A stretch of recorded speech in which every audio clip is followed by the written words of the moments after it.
just so those out in the region know, you are on mute. So if you have started, we cannot hear you.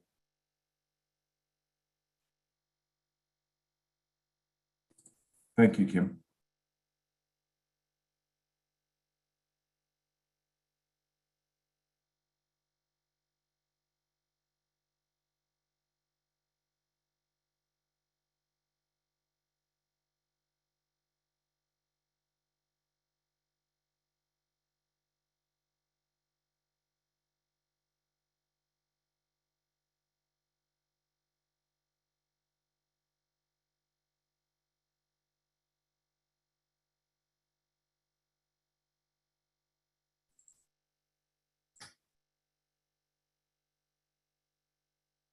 I still have no audio. It does appear they're still muted.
Have you tried on the COM by Commissioner Walsh?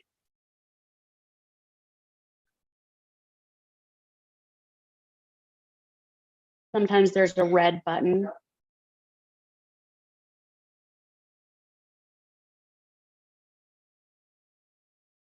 Hmm.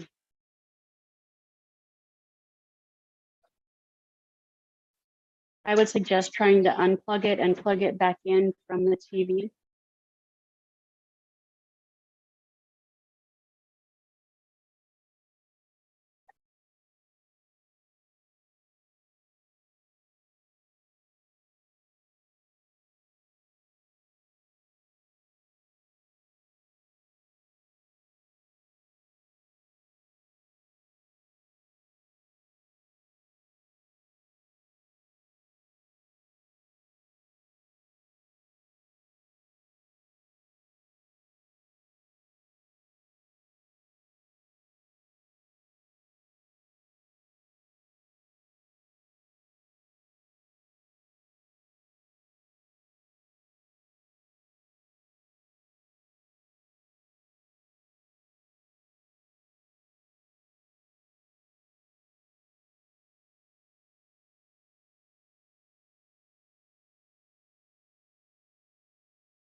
Charlie, try dialing *6.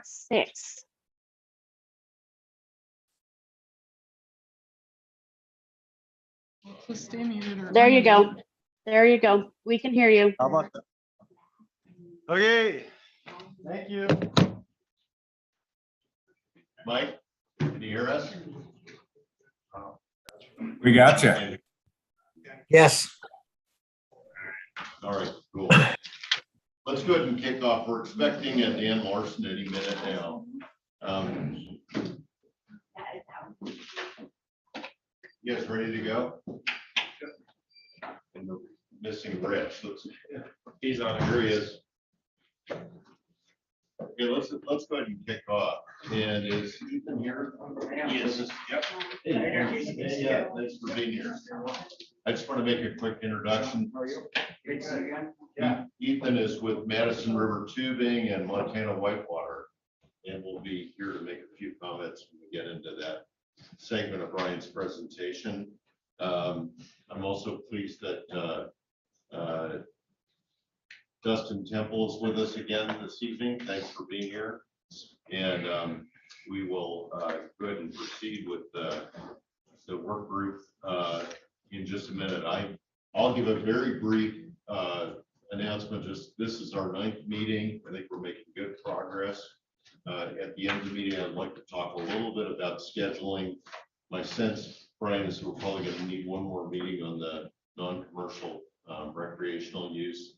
But beyond that, I think it's pretty unrealistic for this group to have these meetings through the summer months. And what I'd like to suggest is we set a future date, September, October, for the next meeting. And I know I'll see several of you at the commission meeting at the end of June, but I think for those of you at the outfitting, lodging business and other things, we ought to try and take a break this summer. I think everyone here has heard my comment, and that's that the task of the Madison River Work Group is to review the ARM that was passed in December 2019. And I think we're making great progress on that. We then make recommendations to the Fish and Wildlife Commission.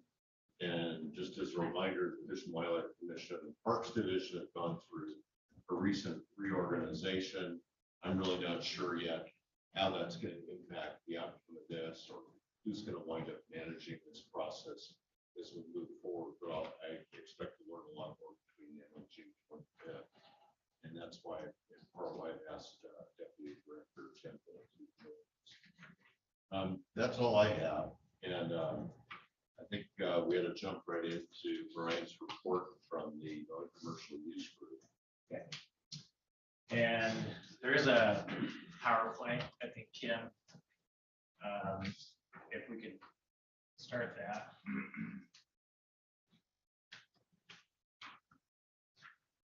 Kim, are you, can you hear, are you able to start that PowerPoint presentation? I am. One moment, please. And so to kind of give a quick introduction, so first of all, a really big thank you to Rich and Allison. Zach Brown is not here. Chris McGrath has been participating quite a bit, and we've been putting a lot of time and effort into making some of these recommendations on non-commercial use on the river, as well as Dan Larson and a few others have also been talking about the business model of delivering watercraft to the river for rental. So, and Ethan is here to answer questions about that as well. In addition to, having our internal discussions, we recognize that even more so than the commercial guided trips recommendations that we've approved, the topic of non-commercial use is going to have intense public interest. And recognizing that, we've made a lot of effort to reach out to different members of the community to gain insight and recommendations, and which has been very helpful. I see Sarah Clark here from MGTU. We've had a chance to visit with the Annis Chamber of Commerce, visit with some of our local representatives such as Pat Flowers and Ken Walsh, have some feedback from GGTU as well. And so as we've had some insights there, we continuously modify the draft and take that into account. So next slide, Kim.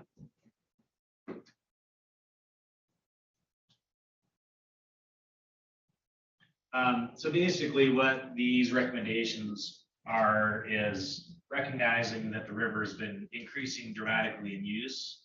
And if we look into the future, it's highly likely that if there's no management, it will likely continue to increase in use. And so at some point, we just have to ask ourselves, what might the river look like in 50 years and 90 years? What will our grandchildren experience?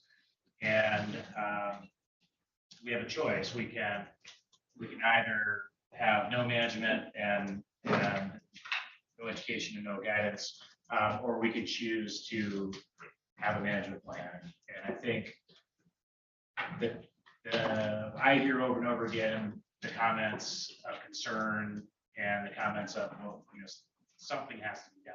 And so this is an attempt to have something in place as a starting point, and recognizing that really this is a starting point, and that's the goal. Just looking at some of the future trends, this chart is actually from Ada County, Idaho, which is the home of Boise, and this is the population growth that the Boise area has experienced in the last 40 years. It's tripled in the last 40 years. And interestingly, the population in Ada County was a little bit smaller, very similar to Gallen County.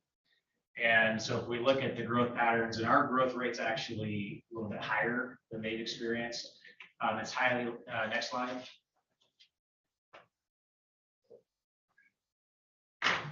Tim, next slide, please. So just some conservative estimates. In 42 years, we probably are going to triple in growth in Gallatin County. If we have moderate growth trends that we're experiencing now, it's possible that by 2090, we'd have 800,000 people in the Gallatin County. Bozeman's the fastest growing city in the United States. We're averaging the last 2 years, 8 new residents every day. I live in Bozeman. I have 168 new neighbors since we last visited as the work group. Row boats down in Four Corners. They have an 18-month wait list to buy a new boat. They have no used boats in their lot. So a lot of the residents are coming to recreate, buying new drift boats and wanting to get out and experience the river. That's just resident potential increases. We've also, of course, seen a rapid increase in non-resident interest in coming to the river. And so those are the challenges that we face. And next slide. So these recommendations that we've worked on, basically it's a 5-year phased implementation. And one of the criticisms that we've heard is it's too busy right now. Like, why are we going to wait 5 years to? That's too long. And one of the reasons for that is when we look at our existing ARM, and there's extensive river recreation ARM for Montana. This is just a few excerpts, but the kind of highlighted a couple of key points here. The department, the Fish and Wildlife Commission, does have the authority over river recreation in Montana. And Dustin chimed in on that. That's your observation as well. Yeah, correct. And so within Fish, Wildlife, and Parks, the existing arm for that does fall under the Fish and Wildlife Commission. So this is that. These are some excerpts from that. But one of the things that we see here is, the emphasis that education can be a useful tool in addressing social problems and should often be attended first. That the department and the Fish and Wildlife Commission does have the authority to put in place management intervention in order to maintain the quality of the river resources and the quality of the recreation experience. And this last one is important as well. I've highlighted that If there is going to be a management plan for a river, the public prefers that less restrictive management interventions be tried before proceeding to more restrictive management intervention, and that rationing of use is the most restrictive form of management. So keeping that in mind, this plan has some recommendations for basically a stage implementation, to incorporate education, to empower the general public, to modify behavior as a first attempt. And it can have some limitations that will be a later date after we try some other options. Next slide. So we have talked about weight angling, and we have heard a lot of concerns about weight angling. One of the gentlemen that owns Lure Me In, that's a member of the Chamber of Commerce, had expressed concerns, and he's had a lot of feedback from his guests, frustration in the $3 bridge area, and that's been overcrowded. So we hear some of that. I think it's also important to recognize while river recreation is very common in other states outside of the Smith River, it is new to Montanans. And if we look at floating and boat use versus weight angling, if we're going to, which of those two is the most impactful?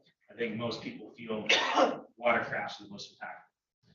So we've decided to recommend continuing to monitor use of popular wade fishing zones, like the $3 bridge, through passive techniques. And if we see continued rapid growth in the future, revisit it.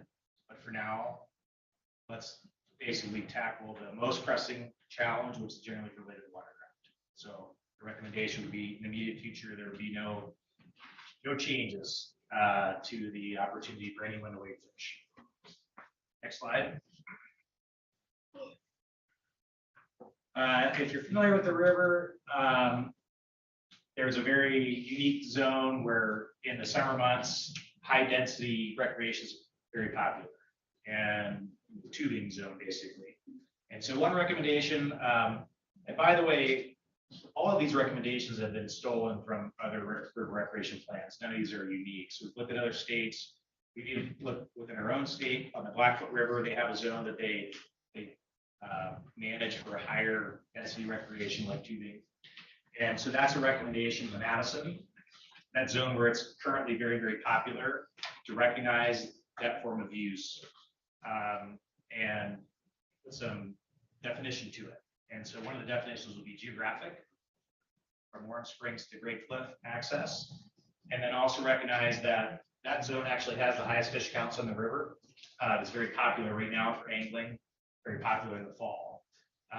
Those times of year, rigs come in with drip boats. The parking is, you need more space with all the trailers. It's not popular for tubing right now because of the water temperatures.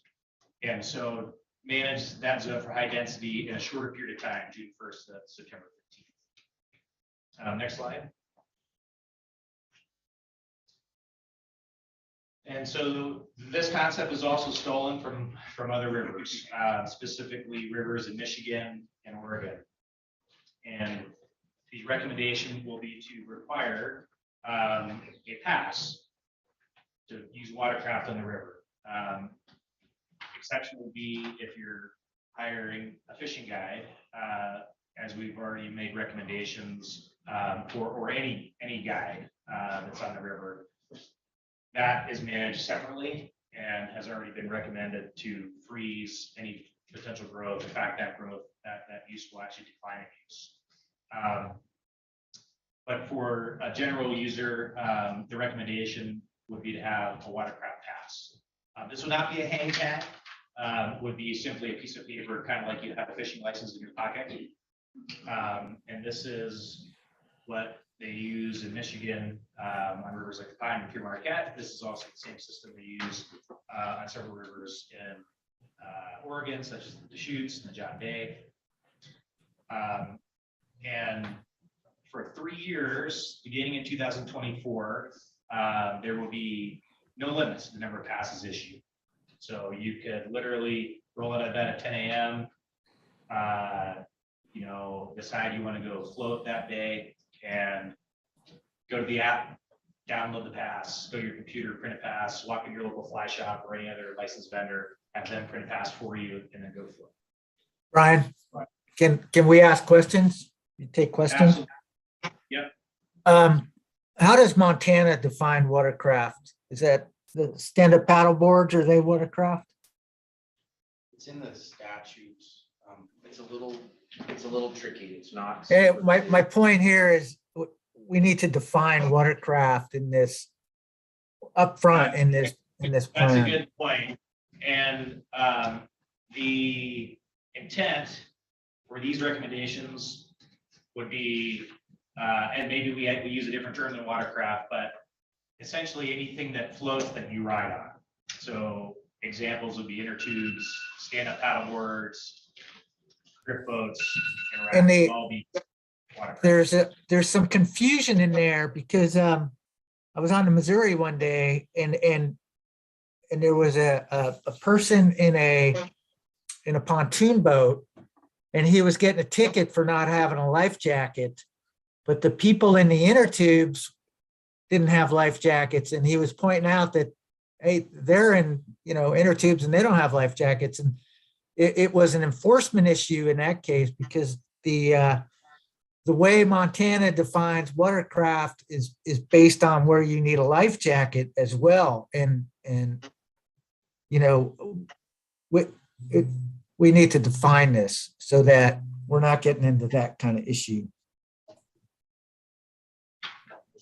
Dustin, do you have any insights on that? Yeah, so there is a ton of work been done on the statutory definition of watercraft based on the AIS program. So the legislature's weighed in on this a couple of times now. And I'm not exactly sure, and this all stemmed around, who had to pay the prevention pass fee and who had to stop for an inspection. Right. That's a good point too, Dustin. Done on that. You have to make sure that any amendments that you might recommend don't run afoul of that definition because it's recent. I mean, that law was tweaked again in 21. And there are also definitions of 23.502 under the recreation statutes, which would impact it.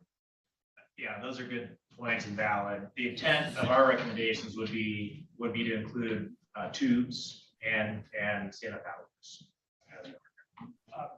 You refer to river reaches. Does that imply that the watercraft pass is not available for Heflin Lake or Ennis Lake access? Correct. Yeah. So lakes have in the arm, there's a very specific arm towards rivers, and even though it's the same body of water flowing in and out, the lakes are legally different entities and they're not rivers.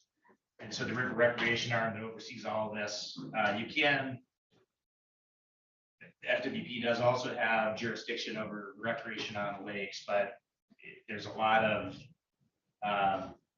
it's different, it's not a river. But we're not trying, No, your correct. proposal here would not have an impact on somebody taking their motorboat over to Ennis Lake to. Yeah, once you're in the flowing body of water in the river, that is to apply. It is recommended there be a couple different types of passes. So the first pass we refer to as an all-access watercraft pass, and this pass would essentially allow a user with that pass to float anywhere on the river from Yellowstone Park to Interstate 90. Below Interstate 90 would be exempt from restrictions. There's a little short, I think it's about 2 miles to the confluence of Jefferson. And if you have this pass, you can float anywhere in the river with the exception of Bear Trap Wilderness area. With that pass, you could reserve, one person can reserve up to 3 passes for 3 watercraft per day. Your party size would be limited to 9 people. You could reserve multiple days in once, just like if you went to a campground. If you wanted to stay for 4 nights in one reservation, you could, put in 4 days worth of passes. You probably recommend some limits on, especially when it's unlimited. You can't go in and reserve 100 days. So you maybe have a total number of days that you could put on one reservation. And And again, that pass would work up and down the river. If you're allowed to fish from a boat, you can fish from a boat. If you're floating below Reynolds Pass and you're an angler, you'd still have to follow all the existing rules. So there you'd still have to get out and fish. If you want to simply take a stand-up paddleboard at Barney Bridge, you can. But you can only reserve 2 others in your party, and you can only have a group of 9. Well, not paddleboards, but so you wouldn't bar what you're doing in that watercraft. If you're allowed to fish, you can fish. If you're not allowed to fish, you can't fish. But you need that pass. A second pass would be slightly different, and this pass would be only valid in that high density zone and would only be issued in that time frame of June 1st through September 15th. And that would be from Warm Springs to Great Cliff, kind of the tubing zone. And so this would be a high density watercraft pass. In that zone, if all you want to do is, go with a big group of people, this is a great pass. One person can reserve up to 15 watercraft, but your party is limited to 15 people. So you could have one person and per tube and have 15 tubes on one reservation. And that'd be 15 different watercraft passes. Or you could have 3 rafts with 5 people in each raft. However you want to do it, the maximum is 15 boats or 15 people, 15 watercraft. It's important to recognize that the other pass also works in that zone. So if we ever do get to a point where you do need to have limitations, it's possible that maybe there's a day where the all access watercraft pass has hit the limit of passes available. And in that scenario, there would be a lot more of the high density zone pass. So using those 2 passes combined in peak season, we would envision allowing a much larger number of users in that high density zone. Once capacities are established. Next slide. Can I ask something here first, please? Yes, go ahead. I noticed on the all access watercraft pass, you've got a seasonality component of April 1st to October 31st. And wondering how you all arrived at that. And when we were in our commercial subgroup, the last thing I proposed with the concept of least restrictive with minuscule impact were those exact same dates, April 1 to October 31, knowing that on a February day, it's nice weather, some local guy in Ennis wants to take a guide trip out because he's got that guy sitting around waiting, and then he can take him out. So I wonder how. It's a great question. Yeah. And I think part of it is what will be the tolerance for something like this from the general public. So even in those first 3 years where there, will be unlimited, but you still have to jump through a hurdle. You still have to go and print one out. And so the concern is, I guess the thought was, do you want to do that year round? That's an option. So all of these things like the dates and, those are sliding points that we can have comment on and make changes to. And once we solidify what we think is best, it may change again when it goes up to public comment. But to answer your question, the thought process was, the fear is nothing happens. If there's too much opposition, nothing happens. So we've seen that happen over and over again for decades on the Madison River. And the thought is, if something is truly going to happen, it's going to have enough support. There's certainly going to be individuals that have voiced there should be nothing. It's a public river. I should be able to float anytime I want. And that voice is, we're going to hear that voice. And there's a lot of people that are concerned or something's going to happen. And I guess that's the rationale. It's a good question. Yeah, thank you. Next slide. And then the third pass would be unique to Bear Trap Canyon. It would be valid from the boat launch of Bear Trap Canyon to California Corner, which is the one right past Warm Springs. Sometimes Warm Springs is full, and it would allow someone to take out like a mile down the river. The problem that exists in Bear Trap, in this company also guides trips in Bear Trap. I used to do a lot of guiding in Bear Trap on the commercial side. When you go to float Bear Trap Canyon, you can't drive a trailer up and go in and out really quickly. You have to drive up to a very narrow little turnoff off of the main road. It's a very narrow road because there's cliffs and there's the dam down there where the Northwest Energy folks work. And so you got to go down, you do a little turnaround, you come back, and there's this narrow shoulder, and you pull your boats off. And if you're using rafts, you're going to run some white water so everything gets strapped down and everything, is prepped in case that boat would flood. That process always took us about half an hour to get ready to actually launch. So it's a time-consuming process. A little further up, maybe 200 yards, is one other little small pull off.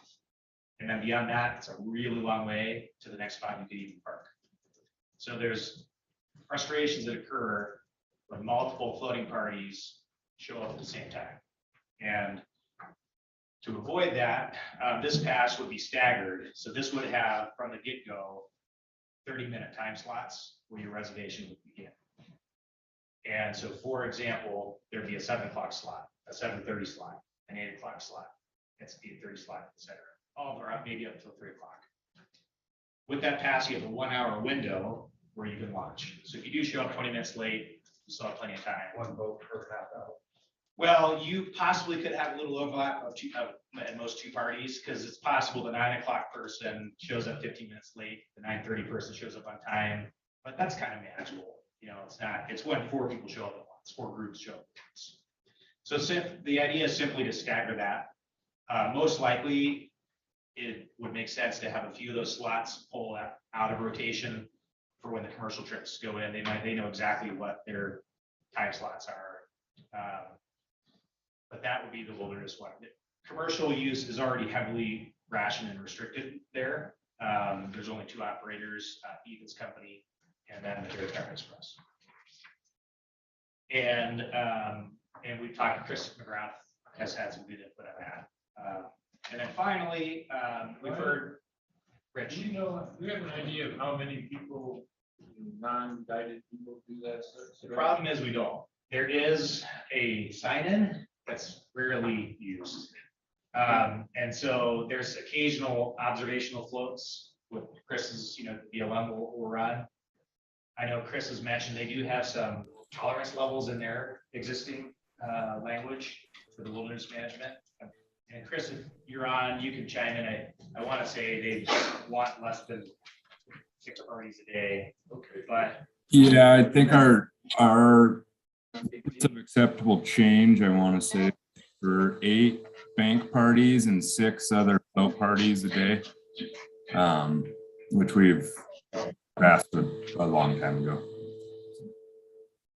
so the challenge though is there's not really good data, right? Chris will tell you, well, sometimes we go in there and in our one float, there might have been people ahead of us, there might be people coming behind us, but in one float, we'll see 7 parties. And the challenge though is we don't have really great data on it. And so this is another area where Chris may want to say, well, we'd be comfortable actually limiting it to right out of the gates because it's already in their language. This is one where we're immediately restricting the number. This is the only one where there'd be immediate form of ration. And that, Dustin, correct me if I'm wrong, I don't think FWP has the jurisdiction of this one. So this is a recommendation from the chief, kind of outside of our own force to. Yeah. How does that, so, because it's not a wild and scenic reach, how does that work, Dustin, from the state's perspective in a wilderness area? I think I'd hesitate to comment, Brian. I'd want Zach to weigh in. There are exceptions to that authority, and this may be one of those. Right. And one of the things when early on we in conversation with Chris McGrath was, do you welcome recommendations for the wilderness reach? I think that's great. Yeah, I don't have any problem with that. I just don't, this is not one that I would take to the commission. Yeah, and so that's a discussion that I think Chris and Dustin, there's a need for it, and whether it comes from the BLM or whether it comes from the state, I would say any user of the Ethan, can we ask you to comment from all your experience? Have you run into, you're in there frequently, frustrations with multiple parties, right?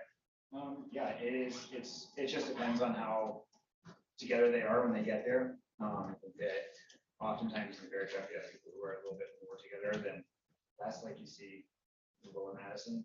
And it just depends on what type of rig they're putting on too. So as far as what we see is, most of the time what we see is people who are fairly together. Bear Trap Express is together. Montana Whitewater, try to be as together as we can. And then, but the recreational boaters sometimes can dilly-dally, especially when they're there for the fishing program opposed to rafting. Bear Trap Express needs to be there. We don't communicate much that I'm aware of. They seem to get there a little earlier than us. They tend to get there a little earlier than us and get on the water earlier than us. That's just probably due to their getting for fishing. We primarily run rafting trips, guide rafting trips through the kitchen sink. So our clients get on the water and there's no fishing in general. We do have fishing access to that river, but majority of our clients from that river as a commercial. Just a question, are you limited on the number of fishing launches you can do? We are. Yeah. I'm not 100% sure what that is, but I think you guys recommended 5 fishing trips out of the 40 launches that you have. 5. Yeah, so I think those are two.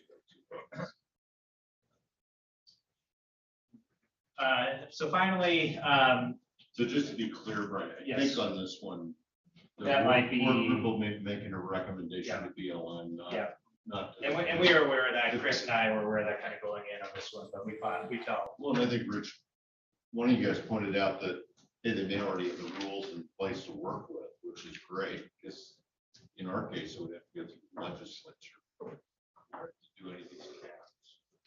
I also want to comment just quickly on the number of watercrafts per launch in this proposal, and I think you'll see that the kayakers might have I think the kayakers are a large group that we need to recognize, and that if we're looking at the total number of people at 15 and we're going to limit it to 10 watercraft, I've seen more than 10 kayakers in one group use this river. We're looking at limiting numbers and people on watercrafts, we should at least look into that whitewater kayak. Think about maybe adjusting that number either to 15 watercraft to the number of people who are going down it. So, Chris, on that note, do you have any thoughts on like 15 people, but if they can have up to 15 watercraft? I'm not sure. I don't think that would be a huge ordeal, because the kayakers are the only groups that we would see that with. There's not going to be 15 rafts. If we have that capability. I just want to say that I really do, from BLM's perspective, really do appreciate Brian using this opportunity to help put together a recommendation for us. I know that Casey doesn't want to bring it to the commission, but I really do appreciate from BLM's perspective to get this kind of recommendation out of this type of group. Yeah, and Chris, I'm just trying to be clear where the jurisdiction lies. I don't think. For sure. For sure. And when you get into wilderness, that jurisdiction gets even a little blurrier than normal. So.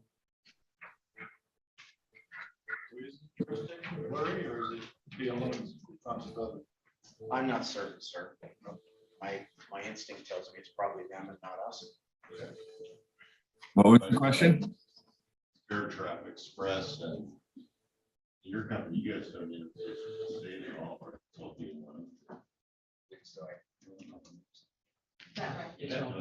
That is BLM.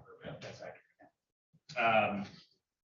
And then finally, the last recommendation, the residency thing, of course, is very interesting for many people. Some folks want to have a lot of resident preference. Others, in the Upper Madison Valley, non-resident visitation is really quite important to the economy. So this pass was one idea for Montana residents to have some preference and flexibility to access the river. And this would be an evening pass, but traditionally it's not as busy on the river. So essentially this would be a season pass, and a user, one person would have to be in the boat with a pass and a watercraft pass. And if you're a Montana resident, you can get a season pass. And we thought it would also be worth considering if you have physical employment in Montana, a letter from your employer certifying that, you could have a paper application to also secure, even if you're not a resident. So some of the small businesses in Ennis really rely heavily on bringing some folks in with the seasonal rush to help out. And that's kind of a nice perk for them to have a little extra access to the river. So those are the, and so again, the recommendation is that watercraft passes are required beginning in 2024. Some have questioned why don't we start it in 23? And I think the concern there would be timing. We need to solidify our recommendation. That needs to go to the commission. It could be June, it might be August. Then there's time that we need to be developed for an app, et cetera. And it seems like it'd be quite a stretch to try to have it ready by 23. Yeah, and certainly if, and I would say, you know, that would certainly be feedback. There'd be no harm in expediting it if it passed and went into rule, and you know, we had feedback from the department and the department's tech team that, you know, this is easy and can be achievable to have ready by 23. So but the reason for 24 was to make sure there would be enough time. I mean, basically what we're talking about here is a data collection mechanism. There's no cost, there's no, you know, the only thing is it's probably not going to be enforced, right? There would be, well, there'd be no limits on the number of pass.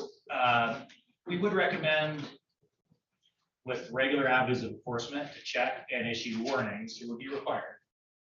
And there'd be generally when there's changes in any of FWP's programs, there's often a window that's heavily education based and just warnings versus citations. And so the recommendation would be, it is required, legally required. And Dustin, you can give some insight on this as well. But if the pass is optional, no one's going to secure things.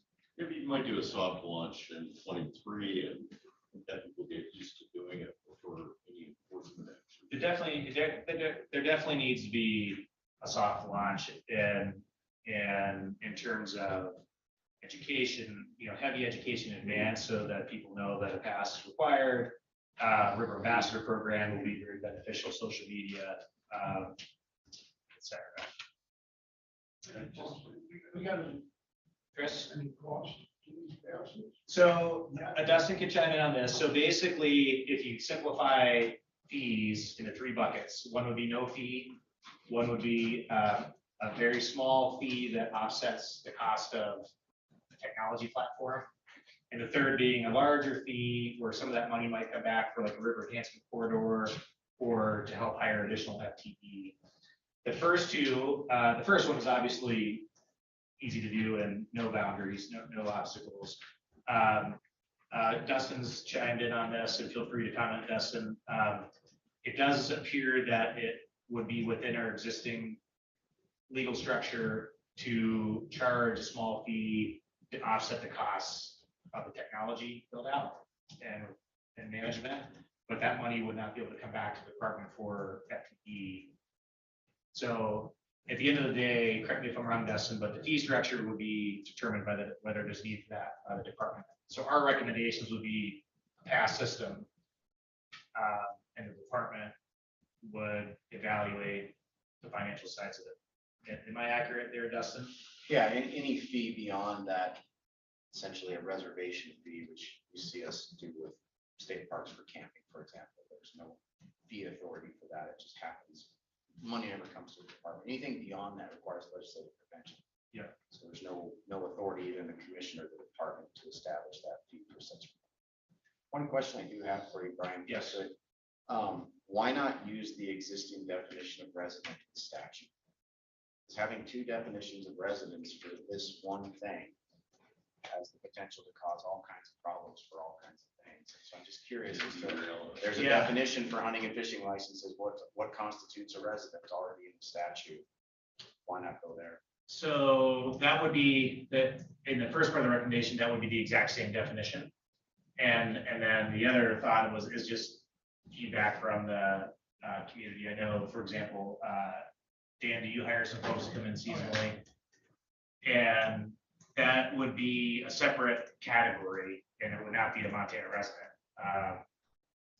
And that would be more difficult because it would require, I would imagine, a paper application versus I got my Montana driver's license. So those are things that we can discuss and include, but we do recognize that there is not an existing definition for that, so that would have to be a unique definition. It would also be more challenging in order to issue and vet that. And so feedback is very welcome on that particular. Was there any discussion of possibly limiting the time frame for when you need a pass? That this one is designed for sort of 4 o'clock on for residents. What about 4 o'clock on unnecessary? So you could, that would be a way to bypass, and you could have all of these passes expire at 4 o'clock, and regardless of your residency, after 4, if you want to float, you don't need any pass. That's an option too. And then you would eliminate the need for this pass, and you simplify the 3 passes. Because, my sensitivity on this was, at the Annis community, we have a lot of people that come in to work for us, and their evenings and days off, they're trying to get out and enjoy the river, and the evenings quite often. I would just think people that live locally too, that a lot of times don't get off work. I mean, it's not very often, but I think that's like. On that topic, how does everybody feel on removing the evening season pass and having these day passes expire at a certain time? They don't need a pass After for launching or being. The only downside of that is the one feature of these is in the future, this is also a future management option. Now that in the future, that time period can also be adaptable. Right. You could change your hours You if could. you see that you are getting. It simplifies the pass structure. Yeah. I drive to the simplest, stupid solution. So- ever possible. And then leave it in the adaptive management, that if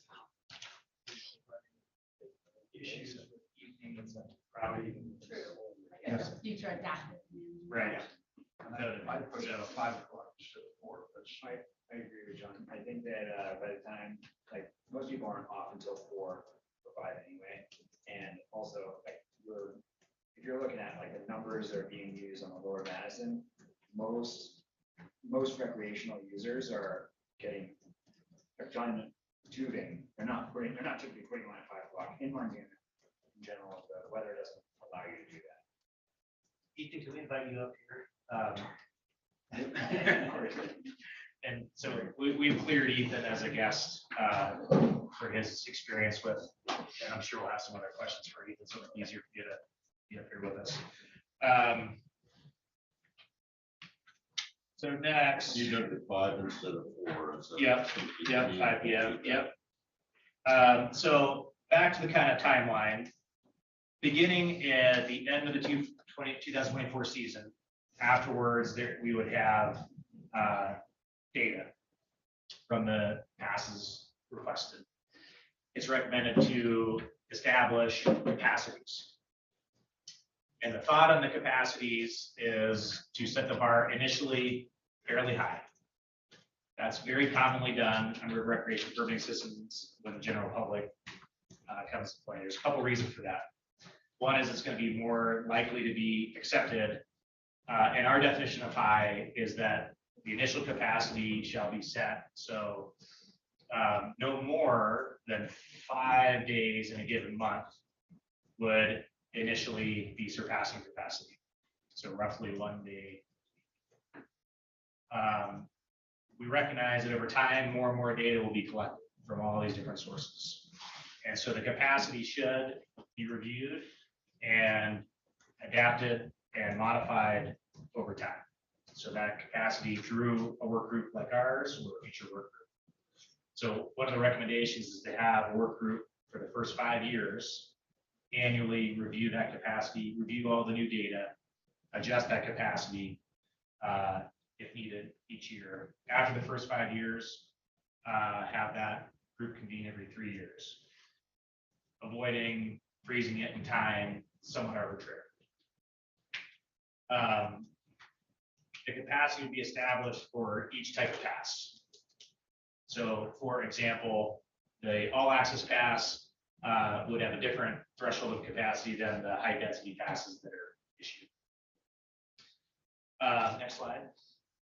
After that first year, we would define days that are deemed to be high use days.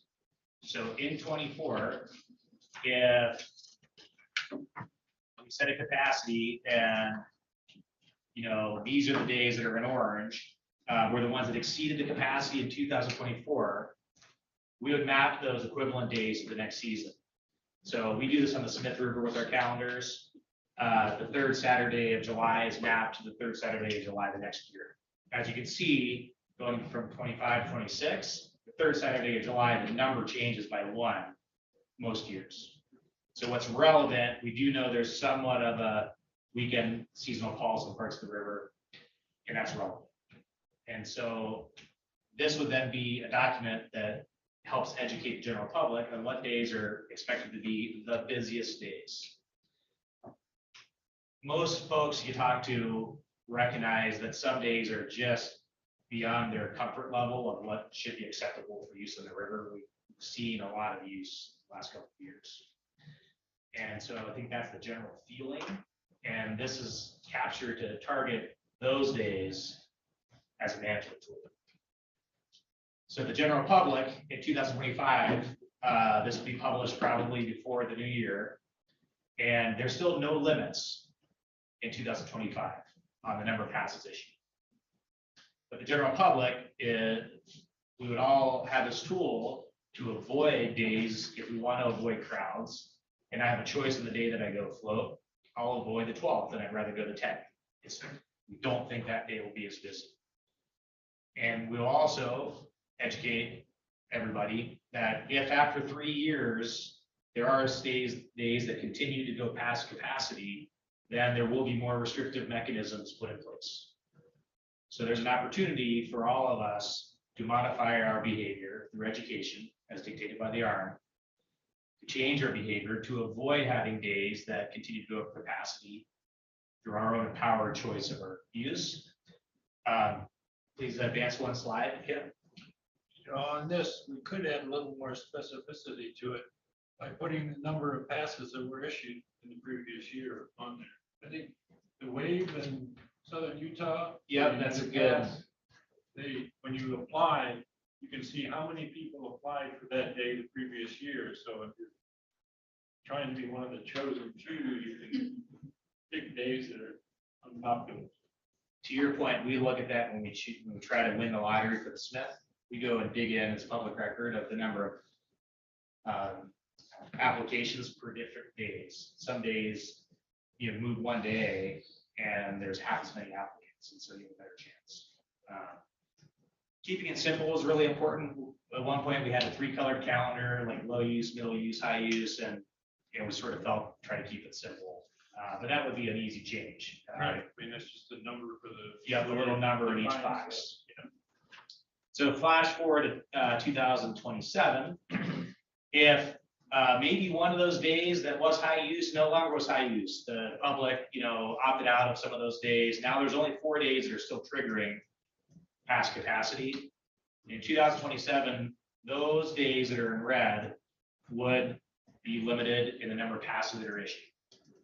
So now, if I'm bringing my buddies in from out of state, my friends coming from Missoula, and we're going to come on the weekend of the 9th, 10th, and 11th, no worries, we can wake up at 10 in the morning and know that we can still print our pass. There's gonna be no limits on any day that's code green.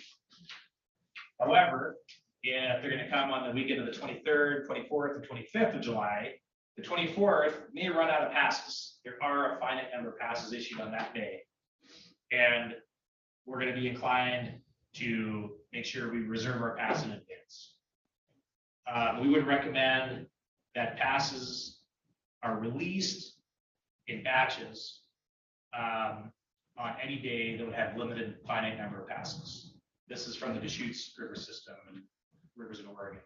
So for example, if you're gonna have, X hundred of passes available on that given day, you take 20, 25, 30% of them and you release them 9 months in advance. You wanna provide folks that need to plan in advance opportunity to reserve a pass so they can then secure their hotel reservations, flights, etc. And then as the dates arrive closer, generally what they do in Oregon is they release 1 week's worth of passes and batches. You would want to reserve a large percentage closer to the date, sort of the equivalent of a virtual walk-in. Could be 30%, could be half of that. And the idea there is you want the Montana resident that lives close to the river. We tend to make our recreation decisions a little closer. I don't know my kid's soccer schedule often until 3 or 4 weeks out. So if I see all of a sudden we have a hole and none of the kids have anything scheduled, I want to take the family floating. And there's still passes that are going to come available the next week for me to secure. In Oregon, in Michigan, they don't do this. Every pass is dropped January 15th. And when they're gone, they're gone. And there's some comfort in having these passes released closer to the date. So we want to have some released far in advance and some released a large percentage closer to the date. Brandon, in Oregon, do these restrictions also apply to commercial outfitters? Yes, in Oregon and Michigan, there are restrictions placed on guides. And so in Michigan, for example, it's kind of like what we're proposing to do. The fishing guide, they just have fishing guides. The fishing guides have a license and they have essentially an allocation of maximum of what they can offer to the general public. And then they have rental companies that can rent, and they have a limit per day. When someone rents from them, they don't have to secure a pass. The pass comes with their rental. And then finally, then there's folks with their own private boats that secure the pass. And that model is what we're recommending. I have a question for Dustin too. Would these constraints require legislative action? I don't believe so. Now that said, a caution, the only place this has ever been done in this state is in statute. So the legislature is unlikely to let this just go. So if you were to impose, the commission were to impose that, it's going to show up at EQC in September. So they'll weigh in on that. But I can't imagine, given the work that went into the Smith River Management Act for similar issues a long time ago, that the legislature wouldn't weigh in on this. So Brian and I spoke last week or 10 days ago about the need for outreach by this group and potentially the commission to legislators to make sure the proposal is well understood. And question just on that. So when we review the river recreation arm, which is several pages long, in the arm, it clearly addresses the authority to develop river recreation management plans. It addresses allocation and rationale. So those are all addressed as options to utilize. And we already have other rivers where we have river recreation management plans.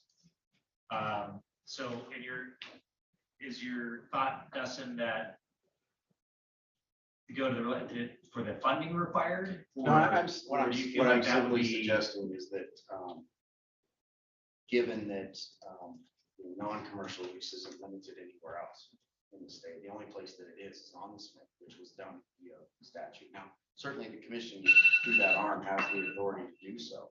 Yeah. Commission gets its authority from the legislature. And so the legislature, I can't imagine, wouldn't want to weigh in on another potential system limiting public use on a river. And how does that work, right? Because because it's already covered in the ARM, it doesn't require a new law. Doesn't require it, but it doesn't preclude the legislature from coming in and doing something. So statute always overrules. Right. And so essentially, like a subgroup of the legislator may review it.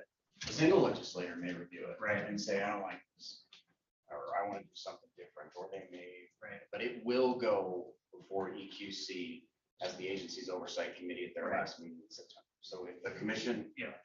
Um, And so that's all to It's understand. entirely possible, Brian, too. Yeah. Commissioners will say, Well, you know, it's look, got my job is looking after fish and wildlife. I don't feel comfortable doing this.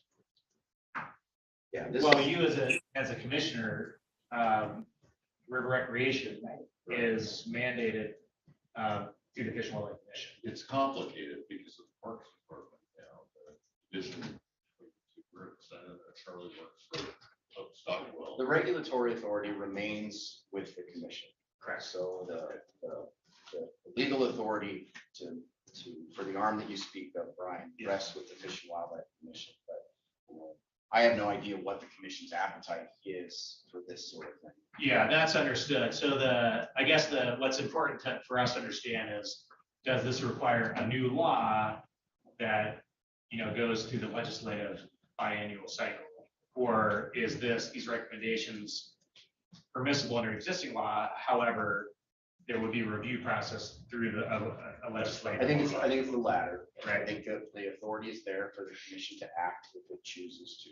Right. And all I was simply suggesting is this is a big enough deal. It's a big one, and then there needs to be a lot of public support. There needs to be support from the commission that want to see this. There needs to be support amongst the Yeah, legislators. and again, it presumes a vote by the commission that I have no idea what the commission. On first blush, I give you, as a commissioner, I give you how I would react if someone brought this proposal to me. And that is, in our last meeting, and argued persuasively to the group that hey, we can't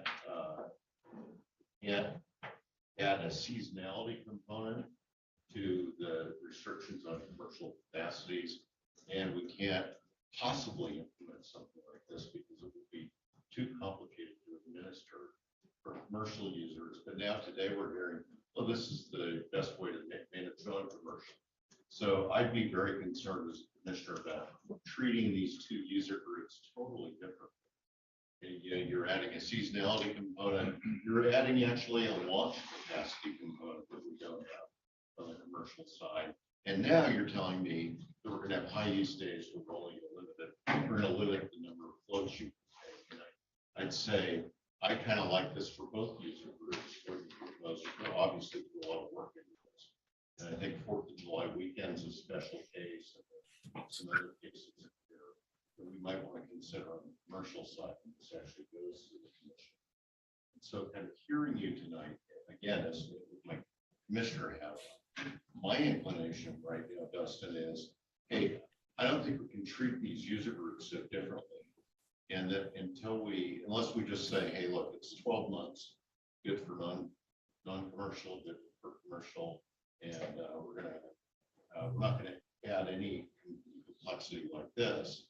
I think that might work, but I don't think the public's going to stand for being managed totally on a more restricted basis than It's less restrictive. Yeah. Well, it's a less restrictive basis. Less restrictive. So I don't think it is. Brian, Casey, if I could interject too, there's a big, Well, not yet, but it will in the future.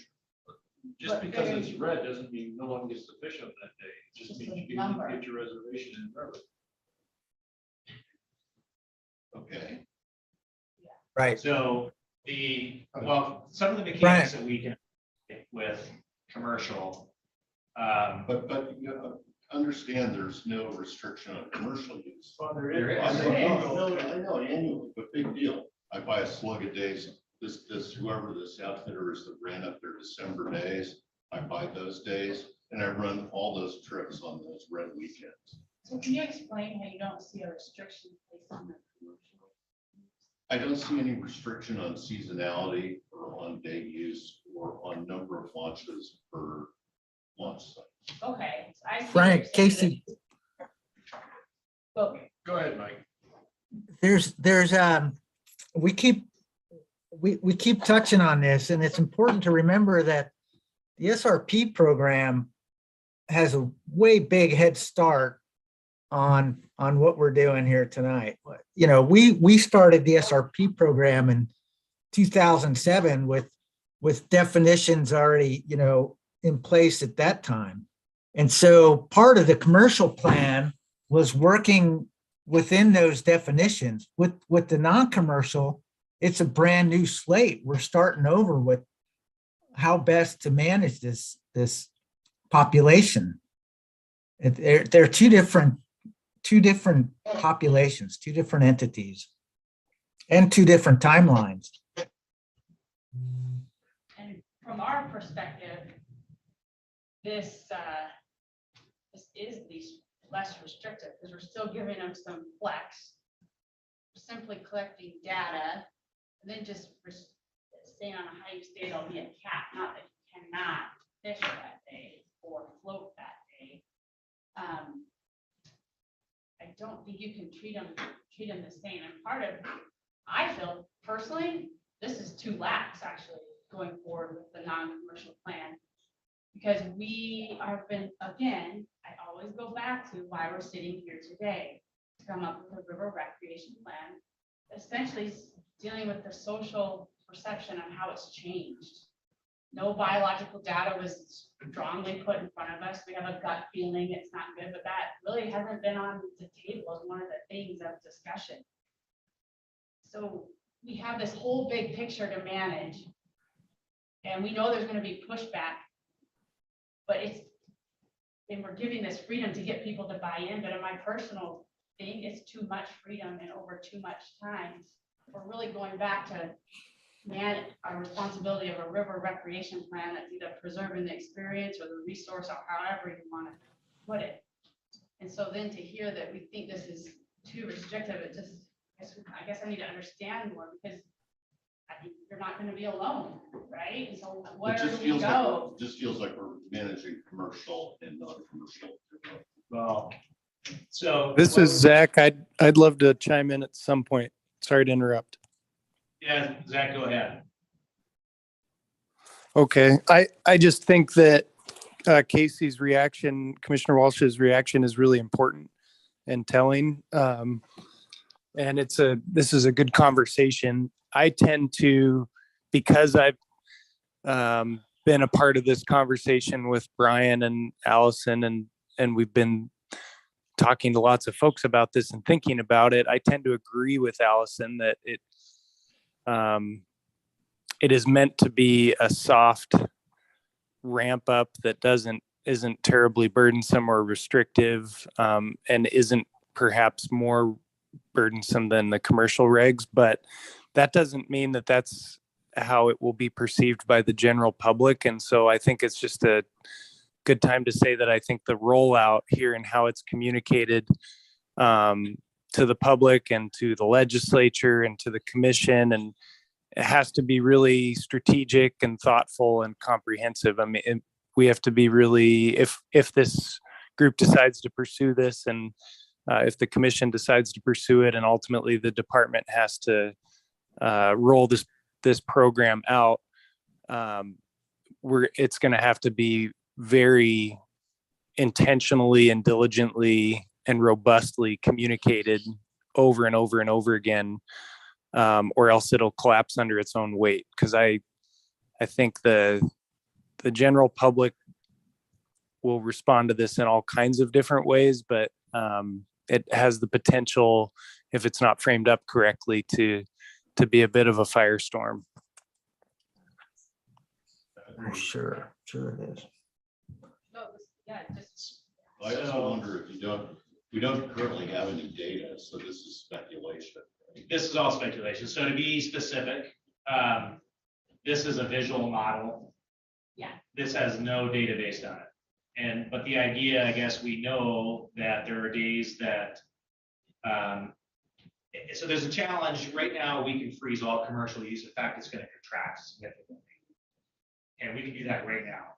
And that's, I think, the point Mike Bias was attempting to make there, is we have all the data for commercial, and we have the support of the guided outfitting community, majority of the guided outfitting community, that, okay, we'll take the first step forward. We'll not only freeze our usage, we're going to contract our use. With the general public. You know, I think people realize that, Brian. They also realize that a lot of people are going to make a lot of money if it rolls forward in its current form. And that, you know, in a way, the proposal That's the perception that we voted on. How do you make is money unless probably- you sell days? Yeah, but I just say one perception, I think, will be that the proposal we put forward is a model that maximizes the return to outfitters that are going to trade those days. Assuming it's even legal, I don't know. I mean, we got a lot of work to do on that. But then I'm one of Zach's constituents. I'm being told, hey, wait a minute, buddy, you can't go take your drift boat down to Madison on 4th of July weekend. And it just doesn't feel right. I'm not sure you even need this. I think we can make a proposal simply to have a cost-free data collection pass and try to figure this out as we go forward over the next 2 or 3 years. I mean, I think this proposal getting out to 2027 without any data, I mean, I think.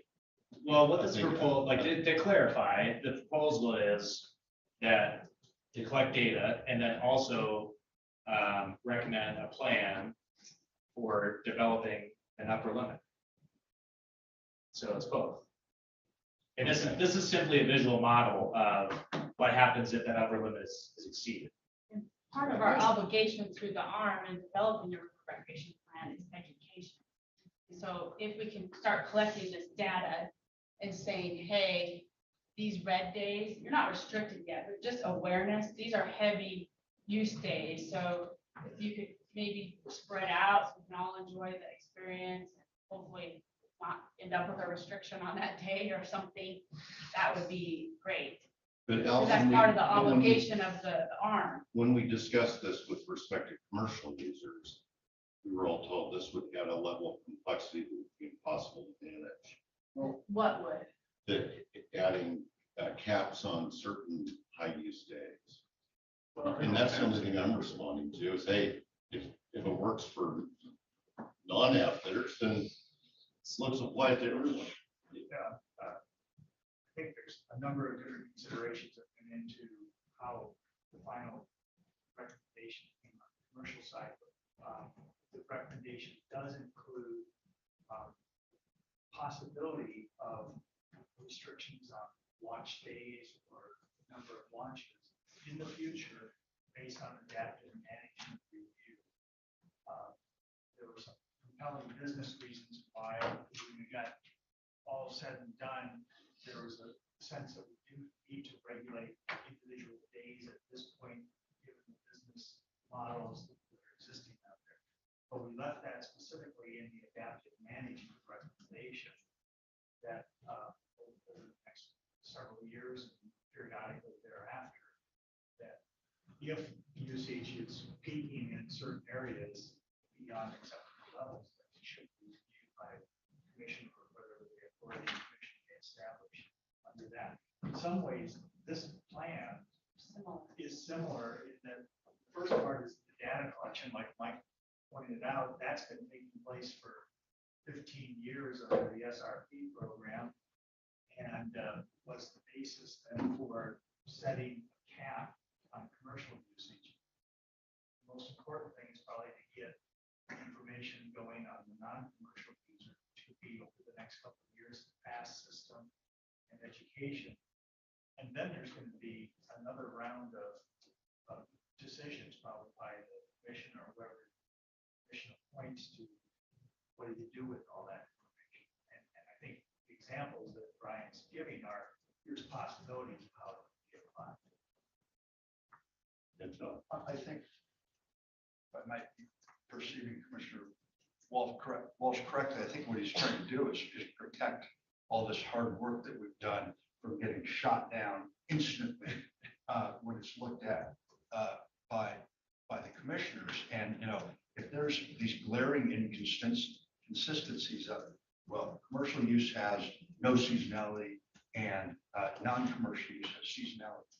Commercial use has no limits on the amount of boats per day per launch, yet non-commercial does limit that.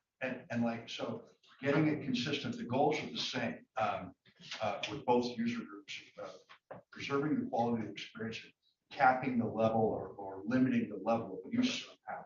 So I just think that's what you're trying to do is like prevent this from getting shot down before it even has a chance to move down the road. So it's an inequity, you know, treating the two groups differently.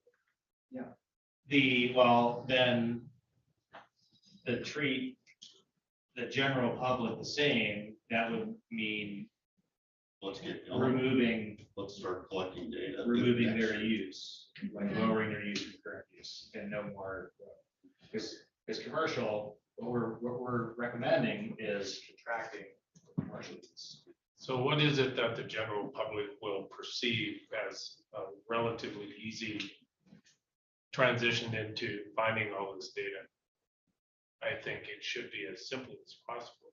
Right now, this appears to me to be a little bit, due respect to all of you, a little bit difficult for the general public to say, I can only go when? We can go every day. Yeah. And some days. So there comes the education that you're Yeah, talking about, right? let's step back one layer, which is, do we, as a work group, feel that we need something for non-commercial, some upper boundary? And should that upper boundary go backwards from current use for the general public, or should there be some room for modest increases, but not unrestricted? I'd have to really know the data first. Like, I'm not confident that tubers on the lower Madison need to be restricted. I think it's self-managing, right? I think that what we see as a business is that when we have these like red number days, like the 3rd, 4th, 5th or something like that, and we communicate that to our clientele, they either choose to take that option or they're like, absolutely not. I don't want to go with 500 people on the river on the 4th of July with my 7-year-old during that party, right? Maybe that education happens through communication with our particular company, and we can guide them to different days that would be better, like the 6th on a Monday. They're still in town. Like what we're seeing is growth in not necessarily the immediate community personally right now, but we're seeing growth as destination Yellowstone, right? Like we're having people come in and they need something else to do instead of just visit the park or just go whitewater rafting. They need something to do that is more, there's less money, right? It's less expensive. Fishing and rafting are expensive to take a family on, and they need something that is less dangerous, right? And fishing and rafting can be those things, right? Or whitewater rafting. So when you see those numbers increase with the tubing, if you regulate the number of commercial outfitters fishing and tubing, right, you're going to see people just do it on their own regardless. So the guides who are running the fishing and the rafting and tubing, or if you will, are educating the public, I believe, personally. And I think when the public gets out there and they're less educated, then that's when you see chaos in the river in general. And so when we regulate, we're going to regulate like what the people who know the river, care about the river, love the river, rely on the river for their lives, and then livelihoods, then you see this other side jump exponentially. Like, I mean, can you even buy a drift boat right now? I don't even know. Because everyone in Bozeman Fresh Craigslist. personally has their drift boat. So the more it gets regulated, the more expensive it gets, the more difficult everything gets, the more recreational users you're going to see on the river if you're regulating the commercial community. And I think that, balancing both of those, I think that Brian has a good idea here. And this is just educating the community as to what days are super busy, like what we have in a generated reservation system. We can tell the community that who's calling us, right? Even recreational users will call us and be like, "How busy is the river going to be today?" We can tell them that we have 300 people living on the water today. They'd be like, "Oh, wow." So I don't know if that helps this conversation at all, but it's my. I think the alternative is red and green pushback. You can just make essentially cap every day. What this is allowing is you have to go over the cap. Let's say the cap is 100, just to pick a number that has no basis in fact. But you could just say every day has a limit of 100 passes. And you might, just put on how many passes were issued the year before or something, so you could tell what's product was effective. But you're essentially immediately creating a cap. And Brian, Casey. Yeah, go ahead, Mike. I think it's important to point out with these calendars, this is 5 years down the road. The initial first portion of this whole plan is implement a pass, which is, you call it a user stamp or a Madison River stamp, which gets us to acquiring the data or accumulating the data. This is only one idea of a management that's, 5 years down the line. I think we might be getting wrapped around the axle a little here on how to manage non-commercial users when the very first step is implement the mechanism and start collecting data, which is, 4 slides ago. Your cell phone service had black sport, right? A QR code at the takeout. Everyone takes their phone on the river. Every tuber and every fisherman takes their phone on the river. 50% of tubers lose their phone, but a QR code at the takeout could be just a quick reference, like don't forget to check in. And perhaps you're not getting. This is simply an idea. Perhaps you're not getting. You're getting the data, but you're not creating the pass. And I don't know. That's just. Yeah, Ethan, I appreciate that, but you're not creating a mechanism for management at that point. You're just collecting a person in and out. We need the information on other sections of the river as well. To step back, I think the general consensus that I certainly hear in the community, and I think what most of us agree upon, is we need the tool to collect the data. I think there's 100% agreement on that. And I think there's also agreement that we need to eventually have a plan that sets upper limits, right? This is one way to skin a cat, right? I mean, there's another way to do it. You could say, I don't think we're there yet, Brian.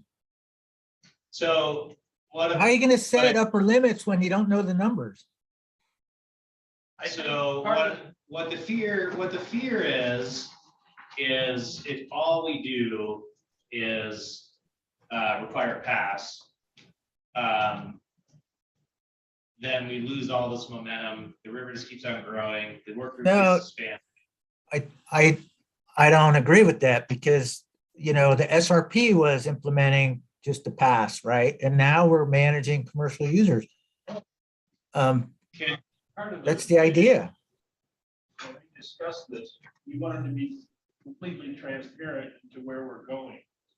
Right. So we weren't going to just say we're going to collect data that do something later on. We're going to collect data so we can establish this cap and not let the usage grow any more than it is right now. Well, we're collecting the data to manage use. We don't know if it's gonna, there's other ways to do things besides a cap. You can do it all kinds of ways. And we don't know what those. Exactly. I would disagree. I know. All river plans Okay. first establish a recreation capacity, right? Every single river recreation Well- plan that exists is you start with establishing a maximum recreational capacity. We can't even approach that because we don't know what the numbers are. But to manage the river in the future, that needs to be developed. And I agree, you can't. Well, put that number- that's absolutely true. Absolutely. But this might not be the way we do it. We could, 3 years from now, come up with a different idea. Throw out this mechanism of keep the passes. Can we agree that at a certain date, as that data comes in, that a recreational capacity will be established? Can, absolutely. You need to use this data to manage use. I want a commitment, me personally, that we're not gonna let this thing grow forever, and just simply having a free pass is zero commitment. The river's overused right now, It's and everybody sees that, right? And it's exactly. frustrating. But we're So- developing a mechanism to get there.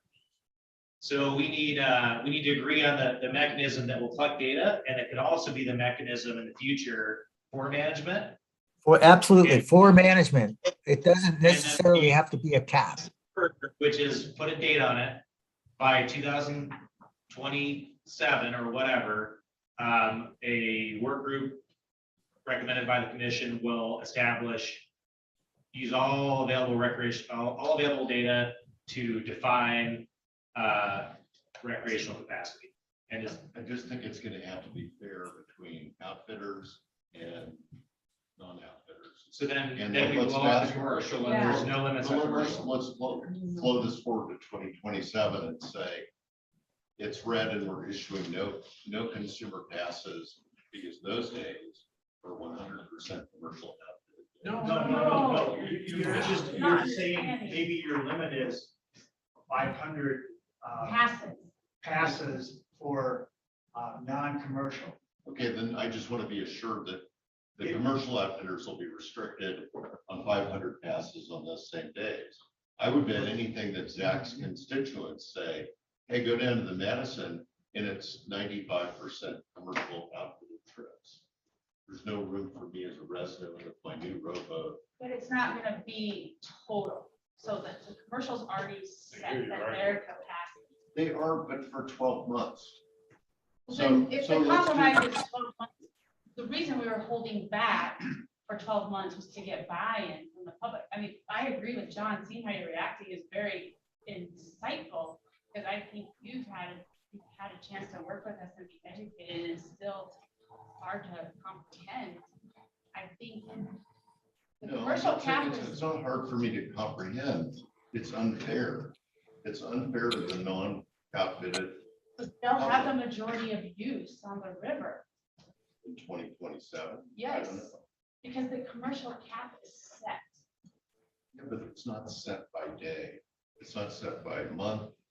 But this will be So way more generous. And we have a difference of opinion, right, about what's gonna happen in the future. Commissioner Walsh, can I make a recommendation? Yeah. So scrap this, right? Mike has a point, which is the most important thing right now is we collect data using a tool that tool then can also be a management tool in the future. We don't want to make the mistake they made in Colorado. In Colorado, they set capacities, the general public, but then they charge fees for parking and access points. And then they had a capacity for boats in the river, but they don't have, now that they've exceeded capacity, they don't have a boat pass. Right. And so what we want to do is have the pass that collects the data. And then in the future, there's a lot of different ways to figure out how there's, you can have just one flat, set the limit high, and that's the limit. It can be by day. You could say, we're gonna have a monthly limit, and you draw out of that pot, you pick the day you want to do it, but the month can't exceed, where the next number passes. So I would suggest, and it is accurate, and I think you could also put a threshold that when capacities are established, you guarantee that Montana residents have the majority of access to it. And that's a concern that is expressed. I guess my concern still is the potential for inequities, and the inequities is look like this. Someone like John pays $1,500 a day to buy guide dates in November, December, and then has the flexibility right now to move those all in July. And no matter what you say, I think it's going to be brutally difficult to go back in 3 years and say, oh no, John, sorry. Even though you pay $1,500 for those days, you can't use them on July 4th. I just don't see how we implement that.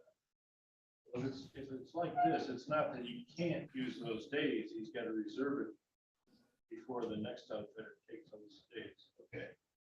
Yeah. I like that plan, but I mean, that's not currently in the record. We don't know also how it's going to manage non-commercial. It could be a total cap that it's 225,000 days allocated, and that's how many permits you give. This is one example of a way that other states manage their rivers by user day. I actually like this.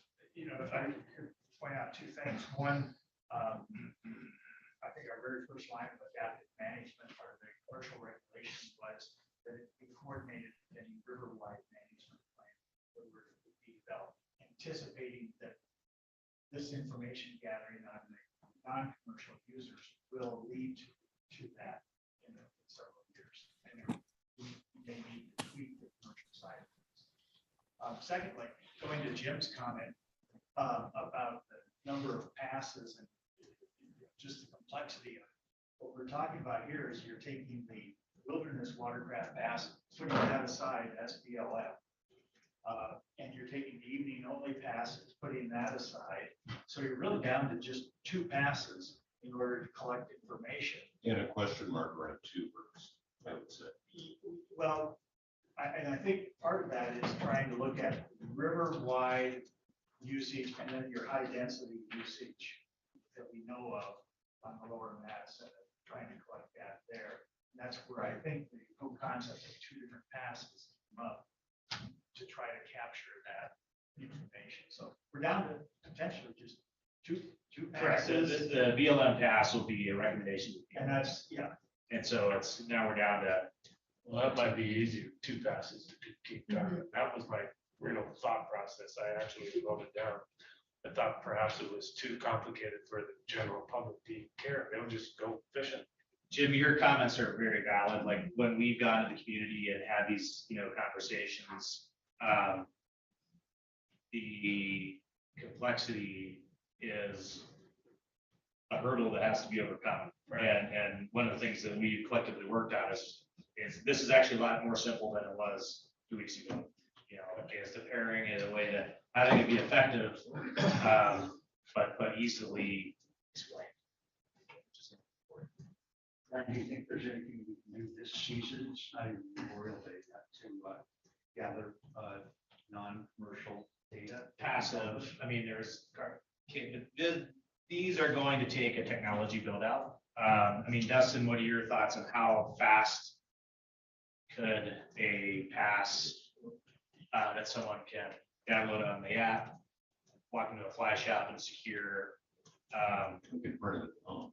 Print it out. Yeah, I don't think, Commissioner Walsh is familiar, and I think I mentioned this example earlier, the light goose free permit that we have to have for the federal conservation rule does exactly the same thing. It's a data collection point, so it's fairly easy to do. The rule-making process essentially rules this season out. So even though we could do it, technology just in order to get the rule implemented and adopted. I think the question that, to clarify was 23. Yeah, and I wasn't suggesting that we do the pass this year, but wouldn't it help if we knew how much non-commercial use was? Yeah, I mean, it'd be wonderful to establish in 23. I guess the question is that achievable, assuming the commission adopted it? If it's this simple, I mean, understand that, enforcing this is, I'm just gonna be honest, probably pretty low priority for game wardens that time of year, given everything else they're up to, particularly in Region 3. But we typically see after a couple of years, with the AIS program, as Commissioner Walsh pointed out, very, very soft launch, no citations issued in the first year, lots of conversations, big media, social media, lots of stuff out for folks. And so you're going to see that data set start to refine after the first season. Who knows what you get? You might get 40 or 50% compliance, probably grow from there. Yep, and the comment, fortunately, we don't have to recreate the wheel. We can ask a lot of questions of other recreation managers. And one of the questions that frequently comes up is enforcement and compliance. One of the very encouraging things when we talk to the river rec managers in Oregon and Michigan is compliance rates are extremely high on those rivers where day passes are required, day passes. We ask about enforcement, and the rivers that have those pass systems don't necessarily have a larger enforcement presence than others. One individual said, well, it's like a fishing license. Everybody, how often have you been checked at a fishing license? But most people have. And the good news is basically on these river permitting systems, after an education window, people by and large follow the rules and they'll get what they need to get. That's part of the rules. I've also heard the question about, well, this might be realistic for fishermen, but like, are tubers really going to do this? And so that question we also asked, and they do. They comply as equally as drift boat folks, and they put it in a Ziploc bag, goes in their pocket next to their cell phone, and they've got the pass. With a boat. So we can ask these questions, but we can also ask what's happening on these other rivers where they're in place. And fortunately, there's not massive enforcement costs beyond what they would normally do. And even though there's not daily checks, when there are checks, the compliance is extremely high. So they do work on those other states. Brian, are these passes just designated upper and lower? No, this first pass essentially works everywhere in the river. So I'm speaking more to the data collection piece. So if you simply say, hey, we want to get, so how granular do you want the data? Because it drives. Yeah, so I guess that's a great question. And remember that these passes are also asking him. So these passes are also required, right? And the thought is people also want flexibility and freedom as much as possible. So do we only care does the group only care as total non-commercial use on the river period? Or is there an interest in knowing from this reach of the river what the non-commercial use is versus that reach of the river? Because you see where I'm going with this? I do. But in terms of the commercial. Well, if you just want to know, if you're trying to answer a question on how many non-commercial users are on a given reach of the river over a given period of time, simply selling everybody a river use pass that's free for the entire Madison doesn't really answer that question for you. So one of the things that, and this is going back to my old days as a technology guy, the specific questions you're trying to answer are the things that the department really needs to know in order to design the permit and the technology bill to get you the information you need to make whatever management decision you ultimately want to put in front of the commission. So think about that. Yeah. Simply all Madison, okay, that'll give us the entire river, and maybe that's all you need, I don't know, but it sounds like maybe you might want some more specific information in that. Well, I think one thing that you can allow someone to have is when they sign up for it, have one, there has to be this overflow pass for that high density zone. So flashing forward whenever there are, if there is management, right? You'd have one one overflow valve that allows a lot more use on that one particular reach. But what we hear over and over again is like an angler, if they are reserving something in the future, like if there is going to be some limits on the number, that means you're going to reserve things in the future.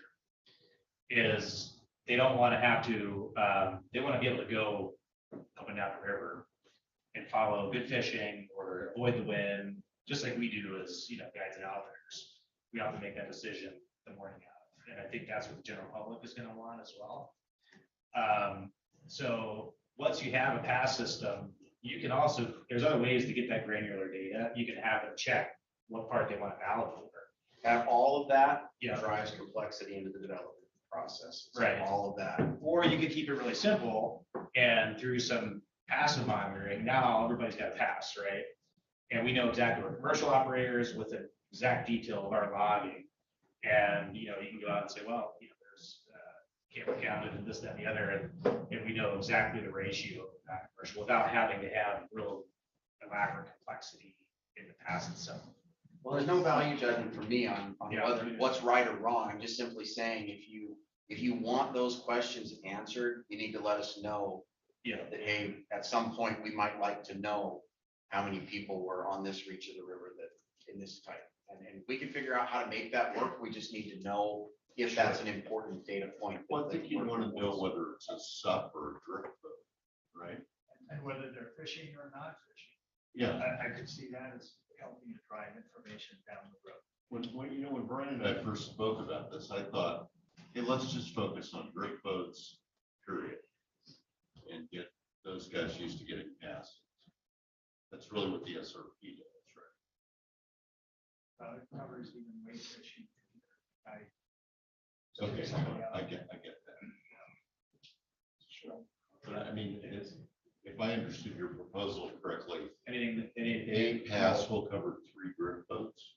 Is that Well, right? that would, Well, so no. that's No, on a reservation, down the road. you can reserve up to 3 watercraft passes per day. Boats. Okay, a boat's like same as an interview. Yep. So I think we need to back up. I think we got mixed up in the presentation. Like really just collecting the data and then those details to the data was to be put in after, right? The data was collected. We wouldn't have to pick up past according to that right away, right? Yes. So I think, because I see what you're saying, Commissioner Walsh, is my understanding was that in let's say 2023, we want to start requiring a pass to use. None of those regulations would be put on getting that pass for the day. There's no limits, right? The recommendation is. Or 0. launches or number. We would simply just, I wouldn't be in 23 only be able to put 3 boats on. I could just say I want, every time I go, I get a pass, right? Those are all things we can decide what. Because to me, it we should want to just see. be, I want to go today, I purchased my pass, and then we collect some data off of that pass, but no restriction yet at all for that, right? So Allison, if I hear you right, you're talking about here's my pass and 2 options might be, where am I going? Uh-huh. And what down, What am I doing, and what am I floating on or something? I just wondered too about it, like if it's 1 to 3 boats, the data is not going to be very effective. You have to have one for each vessel. Well, the pass is still what's being reserved. So you still know exactly whether it's 1 boat or 2 boats. If someone reserves, I'm signing up for, what you're giving someone the opportunity to do is you and your 3 buddies all have drift boats. You each don't have to have you each don't have to reserve passes separately. One trip leader, I can reserve the boats for my 2 buddies. But I'm still reserving 3 passes, but I'm just doing it. But I think that's, at so, once. but I think that is down in 2026, 27, but to start the data collection, I'm taking a drift boat, I just have to get a pass. I'm gonna meet Rich, he's gotta get a pass. We just have to have a pass for each vessel. For each vessel, and that's accurate. For the data collection. And then it would be after we looked at that data, I think maybe we wouldn't do what we suggested today, but then look at that data and then create a plan for what we walked in. After the data collection, am I making sense at all? And there will be challenges with the data, just the fact that people reserved 3 vote permit, well, they got launched one, or they didn't go that day at all. So there'll be. Yeah, so the Data analysis. So do you have a follow-up app that says reserve your pass? Or Answer these you questions. at least have the contact information to conduct a follow-up survey of users and statistically try to figure out how many people actually used passes. So we have lots of experience in the department with harvest survey, creos. We do this a lot. You know, and harvest survey is a huge piece of big game regulations that are super important to lots and lots of people. So what I would encourage you to do if data collection becomes your focus, simply identify the questions you want to answer. Feed those to the department. We'll wash them through. We have statisticians, we have data scientists, we've got folks that this is what they do, and we can help figure that out. So that, again, if data collection becomes the focus of the group, I would suggest that you say, okay, what are the compelling questions that we need to answer if we were to make management decisions at some point in the future? What are those questions? And then let us chew on that. Like I said, we have really great staff that are really, really good at that. And How many are around the river and where are you? Those are the sorts of things that we need. I guess, Jim, my question would be, is a vote a vote a vote? I don't. Can I provide some feedback from some other states that we've talked with? In Michigan, so in Michigan, they have 2 different ways to do it. On one river, a vote's a vote's a vote. And on the other river, they have a more complicated system with Pure Marquette, where if your boat's gonna have 6 people in it, you need like 2 passes if your boats. And their immediate recommendation is don't do that. It's too complicated. People don't understand the difference between, because now you're trying to define, is that a tube or is that a subboard? Is the cataract? How's that? You know, which one do I get? And where on the other river, anything that floats is watercraft. And so it's much simpler and their compliance is much higher because there's a lot less confusion. Yeah, but Brian, I guess where I'm at is the genesis of this, right? We're not currently restricting your company, right? But commercial caps, you guys aren't part of this. Right? No, we're not. But The we're the only thing we're restricting right now is commercially outfitted fishing trips. Well, that's another conversation the other night, is the boat rental. Okay, but currently, the SRP data, everything about what this group is focused on is fishing trips. There's a few SRP users that are not guided change. They're guided. Yeah, I get that. We didn't second fast on it. It's, I think it is. If you're an SRP user and fall into that regulation, you would be in this camp system. It would be sightseeing tours, stuff like Yeah, that. there's a few. If there's a guide. Okay, so you know, It's a guide trip. it's like less than 5%. So I'm not gonna worry about that right now. I'm not personally confident that all the data collection on tubers down in the lower river, I'm not sure that the juice is worth the squeeze on the collection. I'd have to really be convinced that you know, the fish are being impacted, or, you know, and I don't really understand the social experience the way you do, Ethan. But if what you say is true, that it's kind of self-regulating, I'm pretty good with that. I mean, I have a really hard time imagining the Fish and Wildlife Commission coming in and setting limits on the number of people that can go down on an afternoon to the lower. I just don't. You do have parking lot issues. Different issues. Bathroom. Trash. The trash issue. But there's a lot, there's a drinking, driving.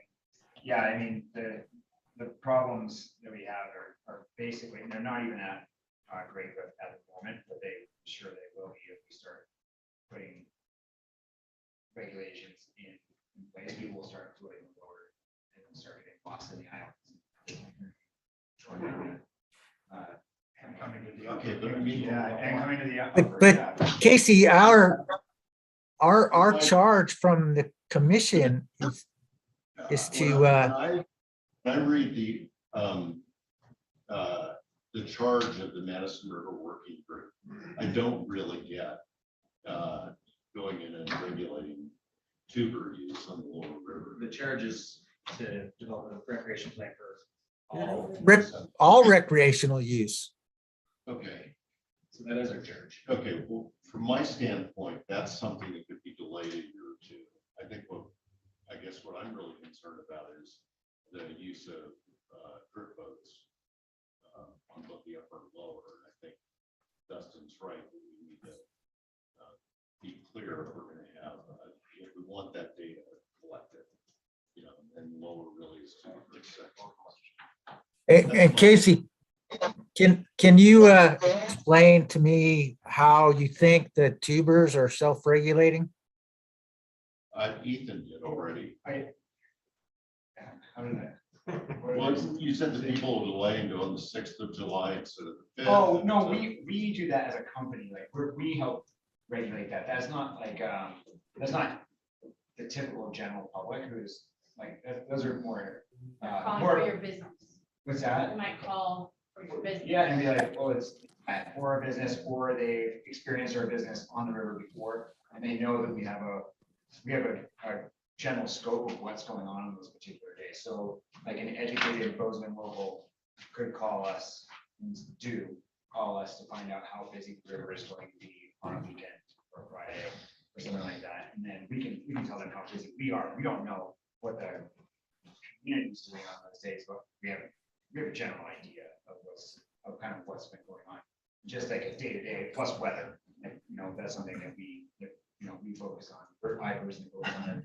Yeah, but So the people who are tubing aren't only using Ethan's company. There's tons of not commercial tubers not using commercial people. There are multiple, and Chris McGrath can speak to this in the conversations Chris has shared. It doesn't self-regulate. It increased 109% in a single year in California corner. It increased by 76% in a single year at Warm Springs. 76% increase, I think, is for the entire lower Madison in 2020 from Black's Ford to Warm Springs. I would have a hard time believing that the lower Madison is self-regulating, having spent the majority of the weekends down there for the past 10 plus years. It is exponentially growing, and I mean, we were out of parking spaces 10 years ago. We've added several hundred more, and they're still overflowing most every weekend. And it's the charge of Fish, Wildlife, and Parks to they have the authority to manage social conflict, which the lower river is wrought with social conflict. Chris, are you saying that eventually we're gonna need a limit on the number of people that can tube down the river in the lower section? I think it would be pretty impossible to continue management without limiting that at some point in the future. We are having resource damage that will continue and will spiral at some point due to volume of visitor use. I agree with Chris. I'm coordinator of the Lower Madison River cleanup for the last 7 years. The number of phones we were can't even get to. How is that not impacting the resource too?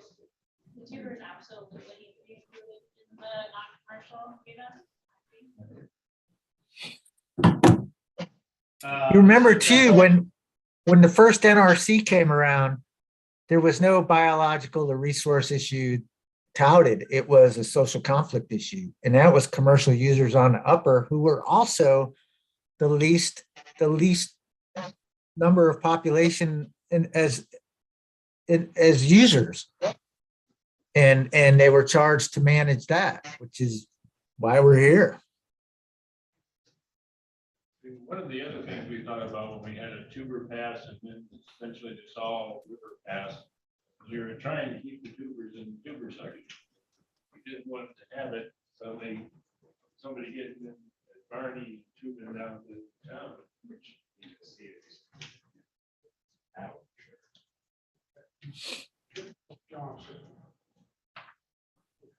It's not even Memorial Day yet. We need to gather some information, we need some data.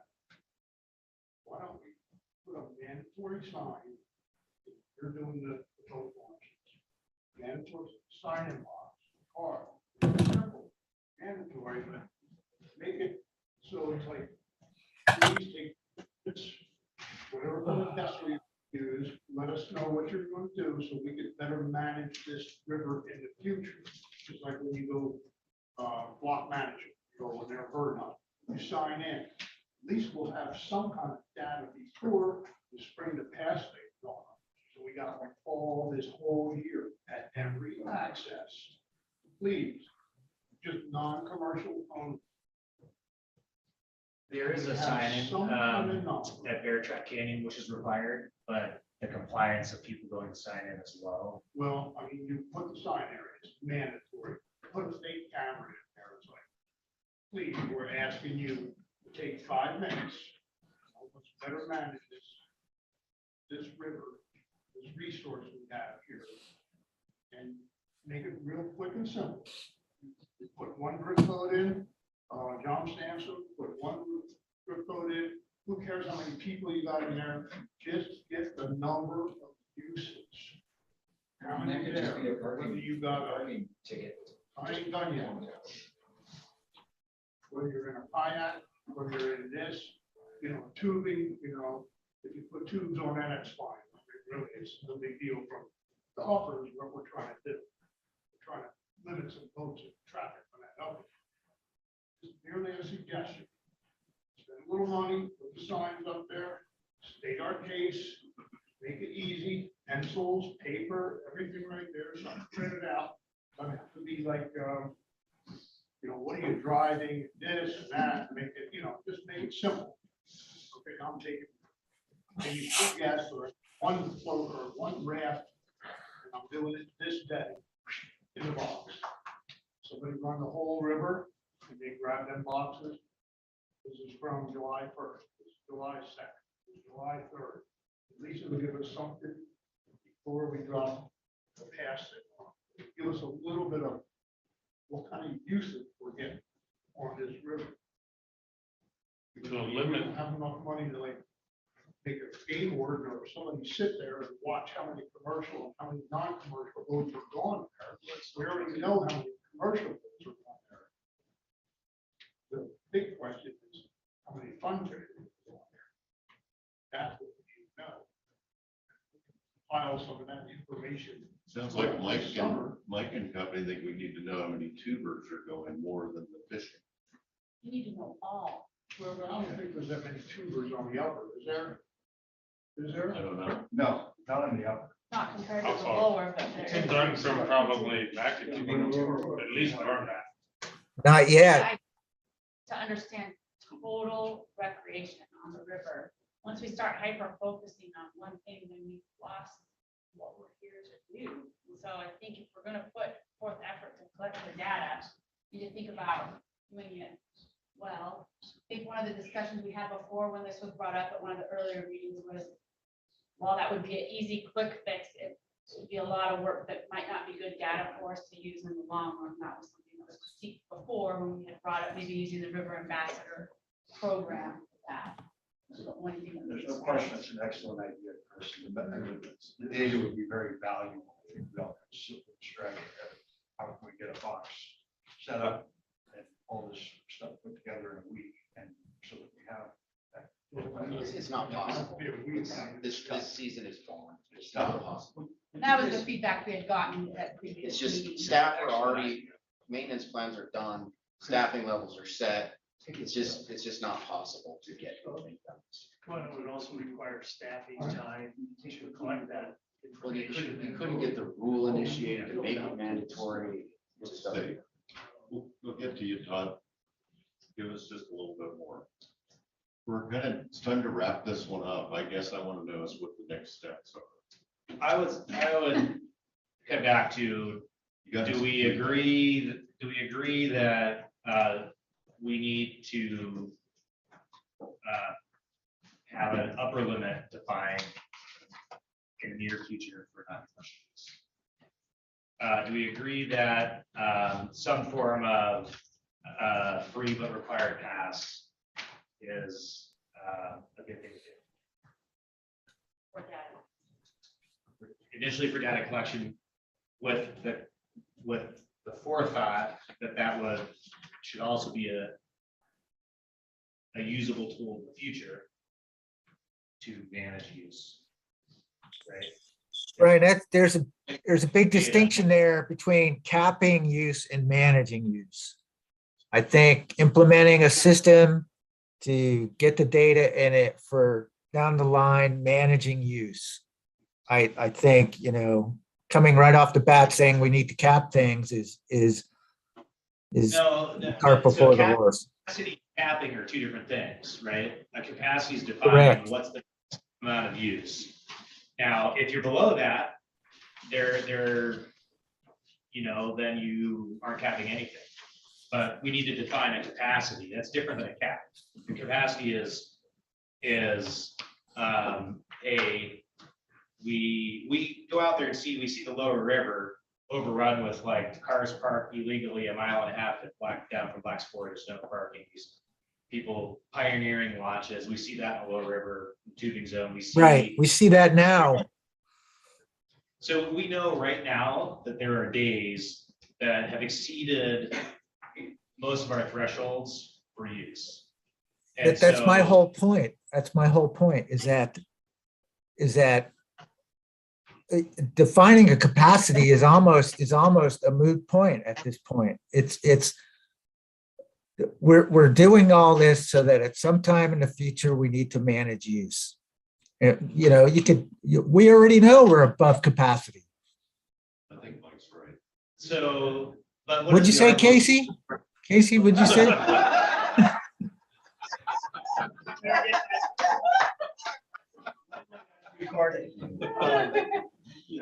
We have that on record. Thank you. Is that could it be that the recommendation is to the river would benefit from a comprehensive river management recreation plan. A key element for that is collecting information and educational tools. And the information gathering we have on the commercial side, need it on the non-commercial, which is the past system to collect that data over the next few years. That can also then be the foundation for education.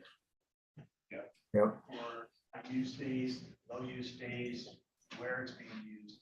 And it then flows into a recommendation that 2-3 years from now, this data be used along with what's going on in the commercial regulation side for that comprehensive river management system. Whether that's the management side. Well, and look, the other thing is to get people used to going online, reserving it's starting a process. It's an educational process. Dan, are you comfortable with in that articulating? ARM has to be really specific, right? It has to have like dates, like we say in commercial of 2023. This is going to happen. Well, you can have a fairly general. At a point in time, a management plan has to be put in place. Now, don't spell out all the details of that management plan may look like. It may have some caps, it may have more education, it may have fees that act as a regulatory tool. Can we add and ask that at a date in the future, a upper capacity for recreation use? Oh, dude, you gotta get off this. Mike, what's your thought on that? We don't need to say we're going to define an upper capacity. All we have to say is that we're at some point in the future, which it could be us, we're going to manage use. And that managed use might include, limiting numbers. I don't think there's a solution without limiting numbers. I don't think there's either. Yeah. At some point, there's not. You might as well go to the public and say, this is coming. We're not hiding it. Yeah, I agree. We're just gonna figure out how to do it. Right, it might not be, it could be launches per day or tubes per reach, what Casey was talking about earlier. It doesn't have to be a defined number. It doesn't have to be. We don't know. It could be. So, but like I guess we all agree at some point in the future, there's gotta be some regulatory mechanism that limits the amount of use. No, you keep saying that, Brian, in just different words. I'm Okay, saying,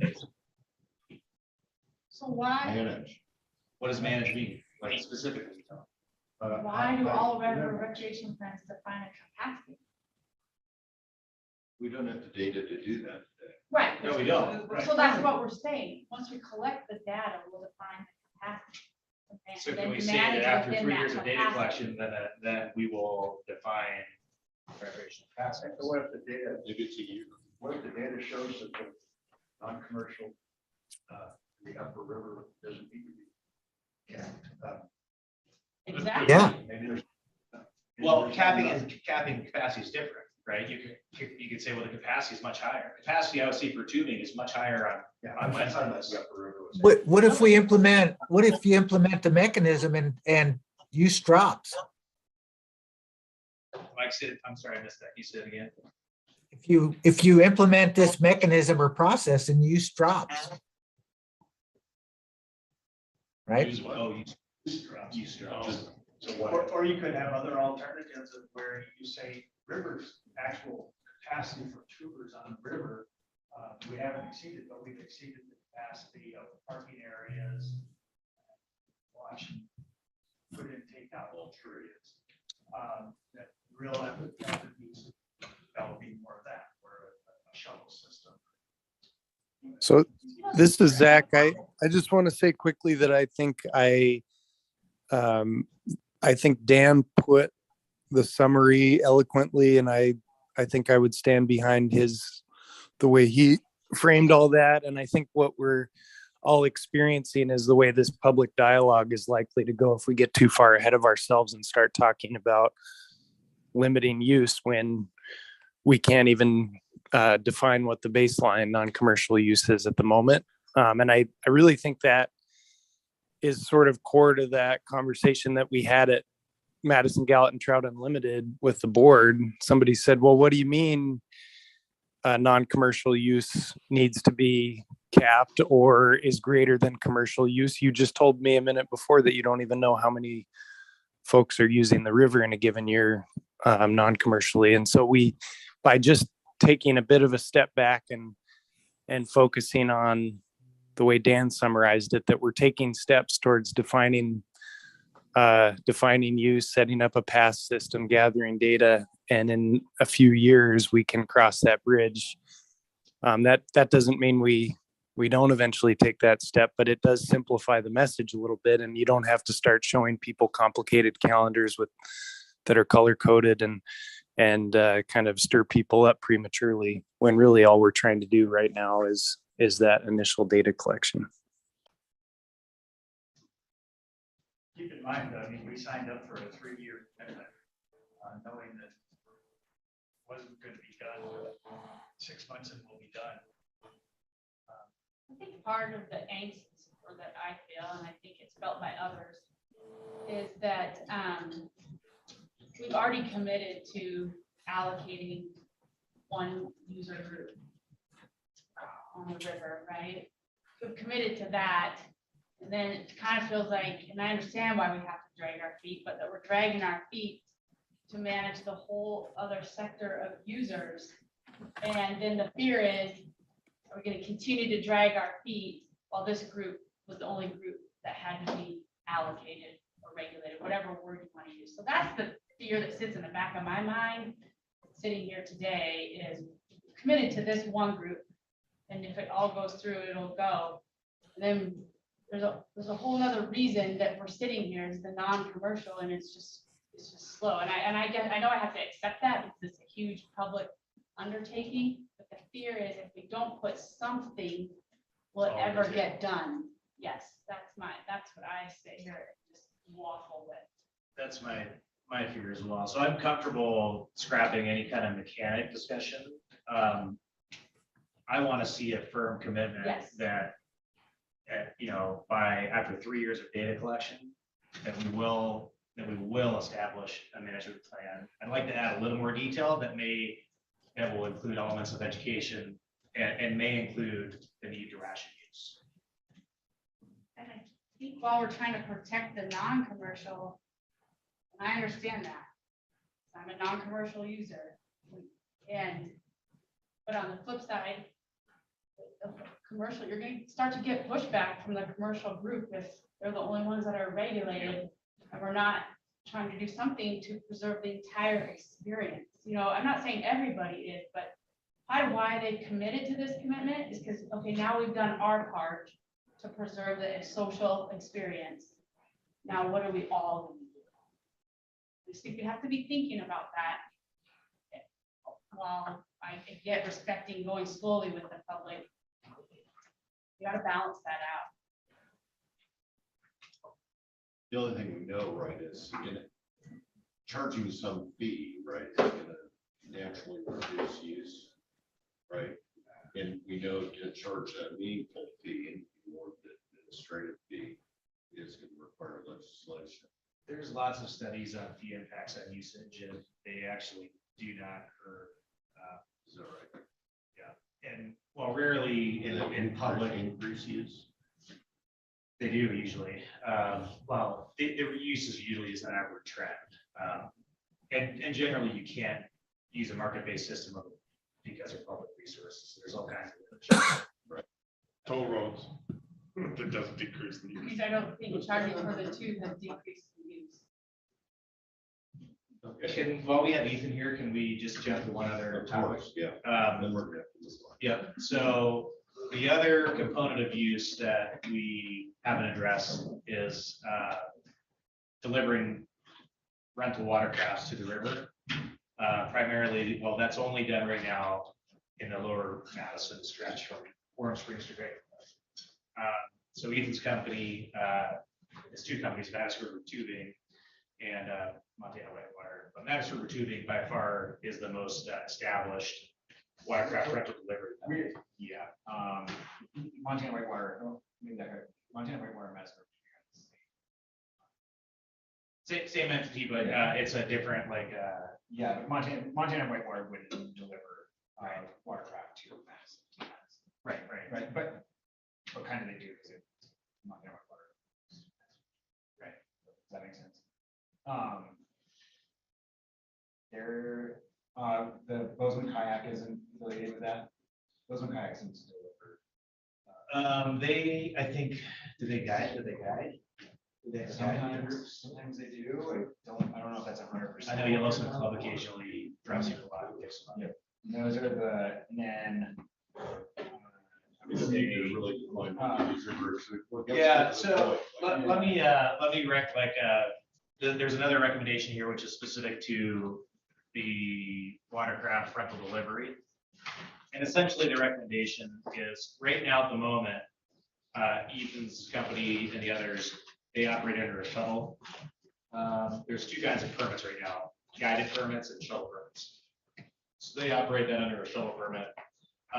They are required to provide an annual report of the number of tubes they launched at the river annually, but it's not daily. Who issues the shuttle? It's the state SRP.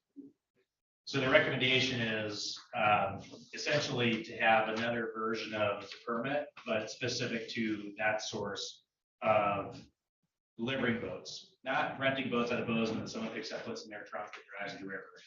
But when they or another business shows up at the boat ramp, hands them a tube, is there to take out, to take the tube back, shuttle them up the river. But that would be, they would record their daily use. So they're We do it anyway. I have all, yeah. So just instead, like we do, we just don't, we turn our logs in, you would, instead of just saying, here's something we did all season, it would be, here's something we did each day. Way of collecting data. Way of collecting data, yep. And so basically the only difference is what they're doing now is instead of them being restricted like the guided trips are, is they would be required to report daily watercrafts released or launched on the river, with the understanding that eventually when a non-commercial management plan is designed, now we have the data on their service as well. And in the future, they may receive a daily capacity or whatever is determined is appropriate when we have full knowledge of that. Tricky one, because we may actually want to much higher levels of use. We may, and then you would define that, you would say, well, then they're not, then there's no limits, right? Or you might set a defined capacity that's higher than their direct use. But what the gap in the data is although they keep it internally, we don't have it on record publicly. We don't have, here's how many we launched July 3rd, July 4th, July 5th, July 6th. Got it. Here's So- just data. Ethan, what percentage of those tubers are using a commercial operation yourself to get their watercraft to go down the river? That would be a hypothetical. I could guess. 50%? No, I'd say maybe 30-ish, 30-40, just depends on the user day. Some days it's just our tubes out there, and many other days, especially on the, Friday, Thursday through Sunday, it's probably down to 3%. Thank you. But maybe on Ethan, how many groups do you guys run on a maximum day on your fullest? That would be great. That's a tough question. It can change. We can do, at the last year, we were doing up to a trip an hour starting at 10 and ending at 1. That time frame is going to change. It's just 10 o'clock sometimes. It's just too early in general. So what we'd like to do is move to from like 10:30 to 1:30 and do a group every half an hour. Then we can run. Could potentially run 2 privates with the buses on that same day, and we'd like to start infiltrating, and we're going to this year. We're going to start bringing back a single bus trip to take people from Bozeman to the river to try and like a big goal of ours was to reduce the number of cars at the river. COVID changed that quite a bit, just in the general perception. Also, it's been perceived by the folks that we're taking, commercial users that we're taking out on the river, that they like to be at the river. It does reduce the parking down at Blacksport, but it increases the parking at California Corner. We've pretty much stopped using Warm Springs except for private trips. If a bus is full, how many tubers are 50 or so. 50? Yeah, 50 people on a bus. And we would do 50 people per half hour. I think we could do a little bit more, but there's also, there's a general cap there too. Like the experience changes, right? Like you don't want to just dump people on the river, right? Like that's not what we get into this business for. Like we want that experience for the client to get on the river, have an enjoyable time. You don't want to just like start throwing numbers. It's like we are water people. We enjoy the river just as much as anyone else, and we want to enjoy the river. So like Bill and myself, we don't ever want that. We don't ever want to start doing like 200 people every half an hour. That'd be awful, and it would be a terrible experience for the user. It would be a terrible experience for the fishermen, for the river in general. Like that's never a goal of ours to go to that. That extreme. Ethan, I guess I was trying to get to your total numbers, just trying to figure out how many vehicles may be associated with you guys when we're down there. Just for example, we'll get 1,500 plus vehicles at Warm Springs almost every Saturday and Sunday during the tuber hatch. Yeah. So I'm guessing 25 to 35, maybe 40 on some of the busier days are from you guys, but there's at California Corner. Chris, vehicles at California Corner. I don't have it broken down by days in front. Oh, that's the question you're asking. Massive increase last year though.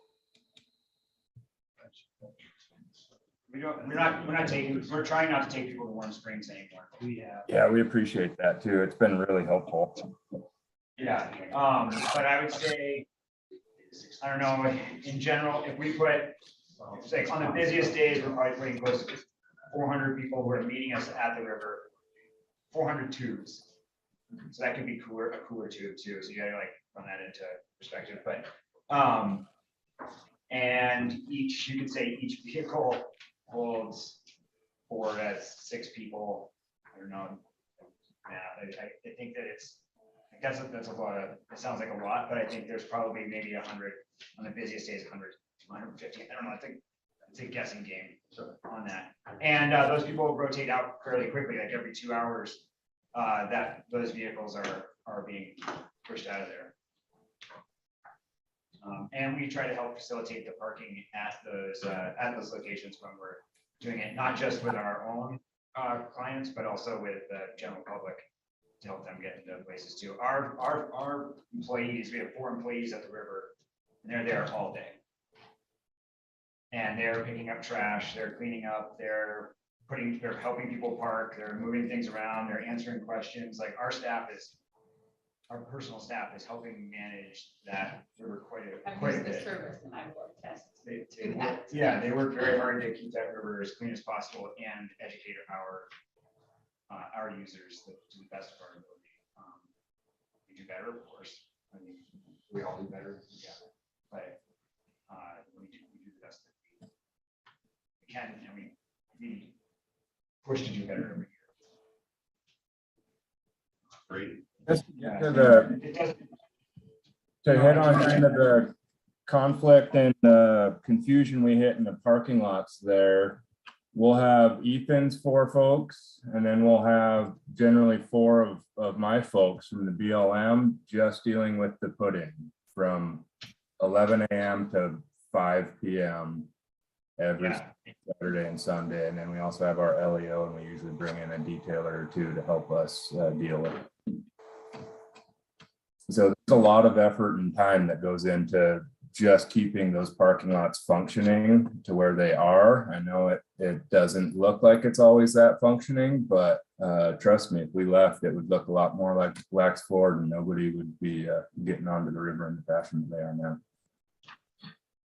Yeah, I agree. Chris's group does an awesome job up there, and it's exhausting work. And Black's Ford, when you get to Black's Ford, and Chris, I think you see this too.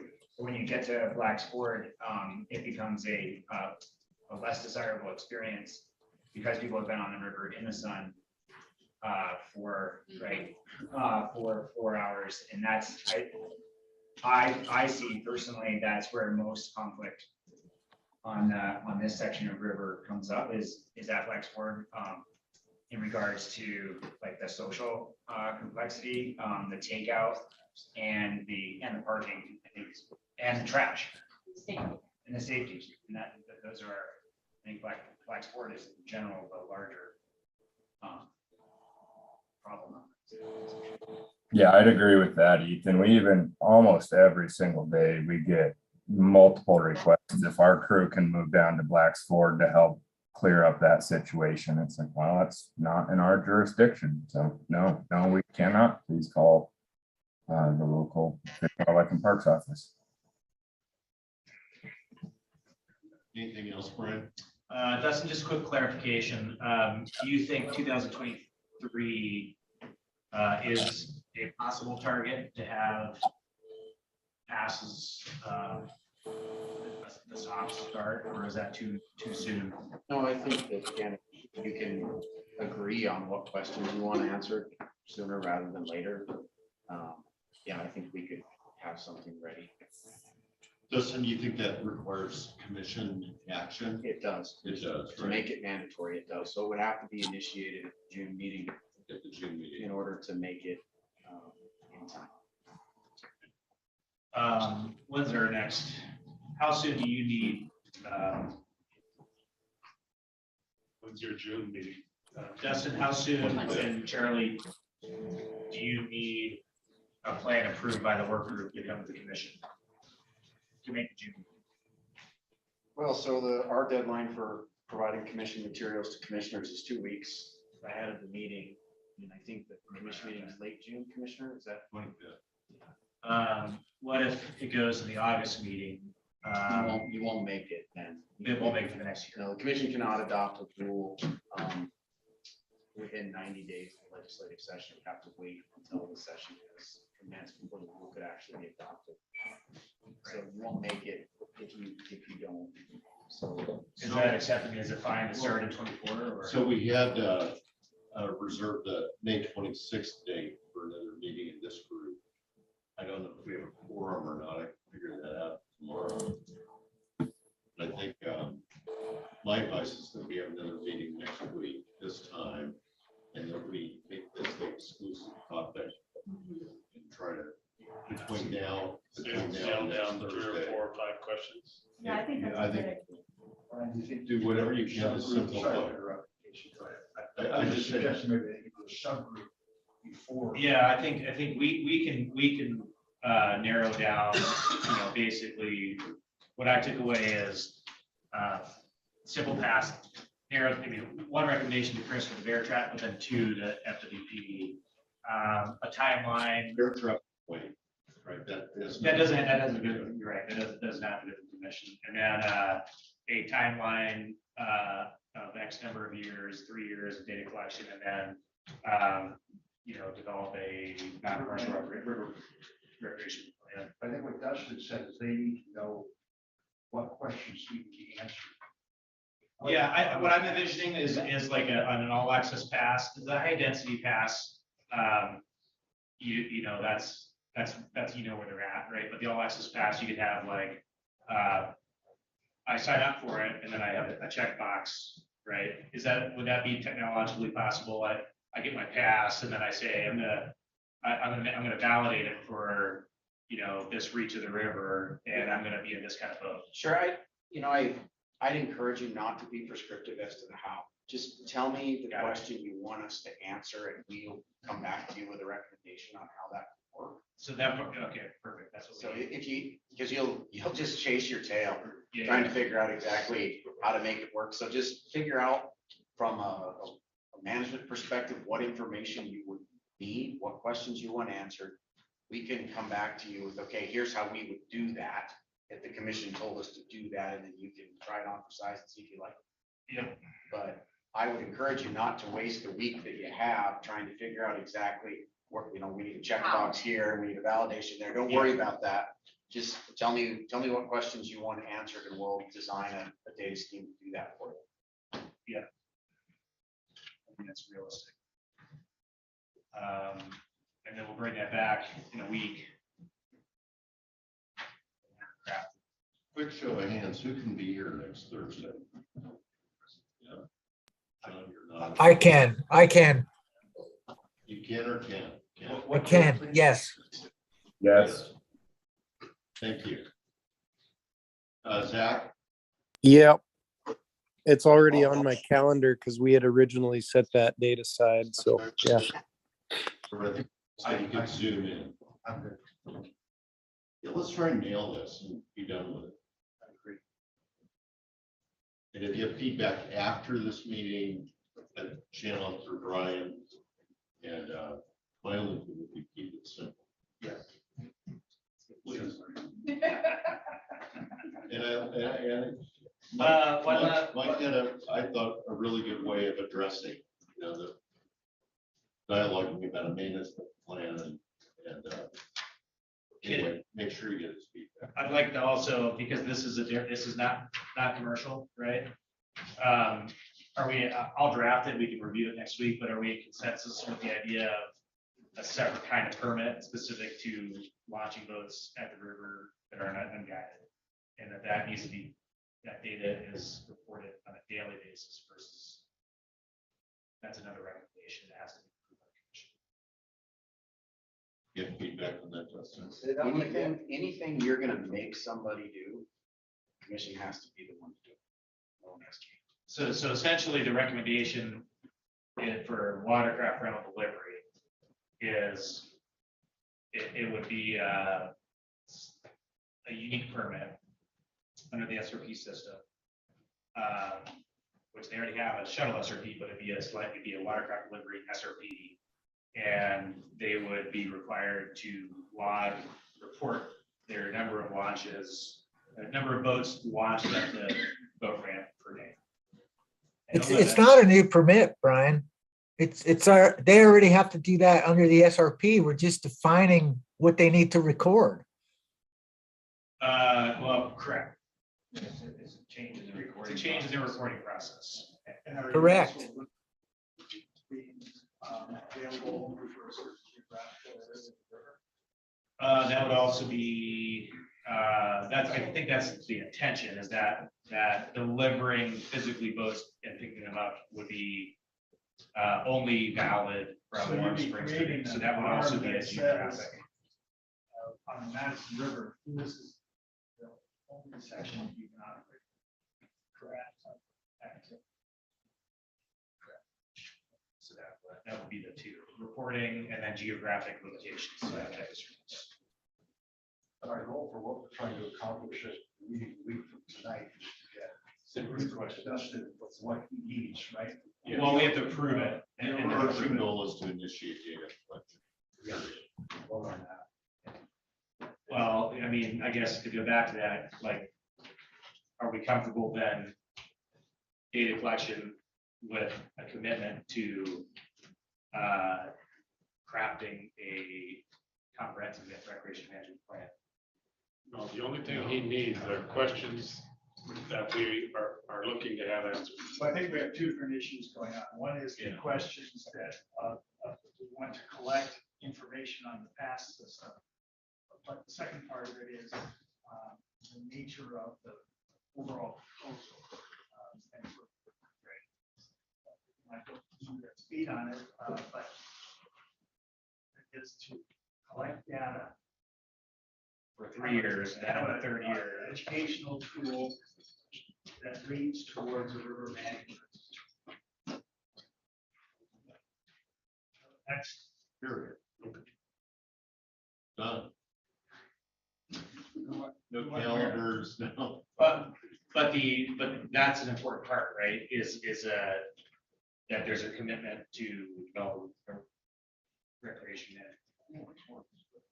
Right, but I guess But that has to be an art. Now what we I'm need not to sure do is that just it's kind of 3 years. wordsmith and. I'm not sure you need 3 years of data collection. I mean, I think the first year is going to be pretty flaky, but by 2024, the data ought to be pretty solid. The legislature is required to get a 2025 legislative session. One other thought, can we approve to extend the duration of our work group? So the same work group has continuity to develop that plan. Let's not worry about that. Yeah, it might be For a 2 more years. Or our work. We can see our clientele fluctuate very quickly depending on what the weather's like.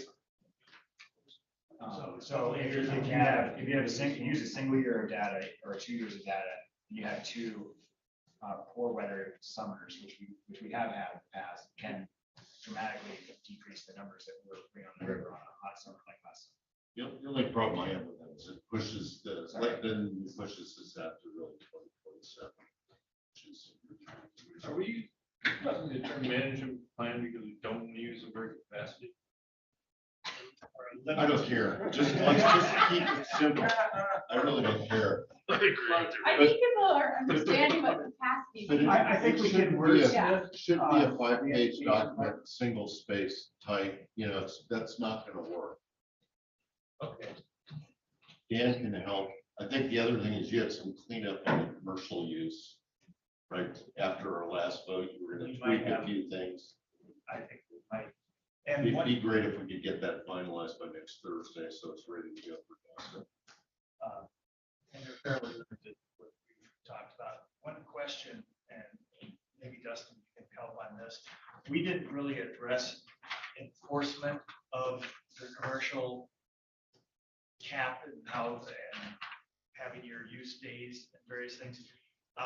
Do we need to, or does the department or Board of Outfitters or who regulates right now the SRP users if they're not in compliance, if you find somebody guiding without an SRP? So, I think that. That's Fish, Wildlife and Parks that does that enforcement.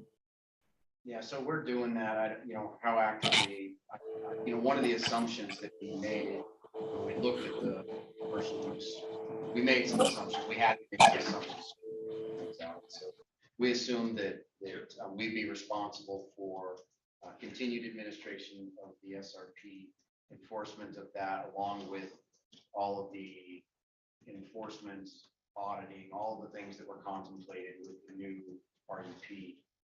For commercial use. Okay. We've assumed And that was my I believe, assumption as and well. I believe I think legally it's the department's obligation to do so. The commission passes the rules. So Is there anything above your existing authority that we need to address or direction from the commission that we need to ask for on the enforcement side? no, this would be a commission rule violation. So there's a statute that covers that. We're in good shape. Okay. So that simplifies part of it. If you do look at the arm though, that set up the Madison work group, we're charged with enforcement. Yeah, and the we, I think, is the royal we, the department acting on behalf of the commission. All right.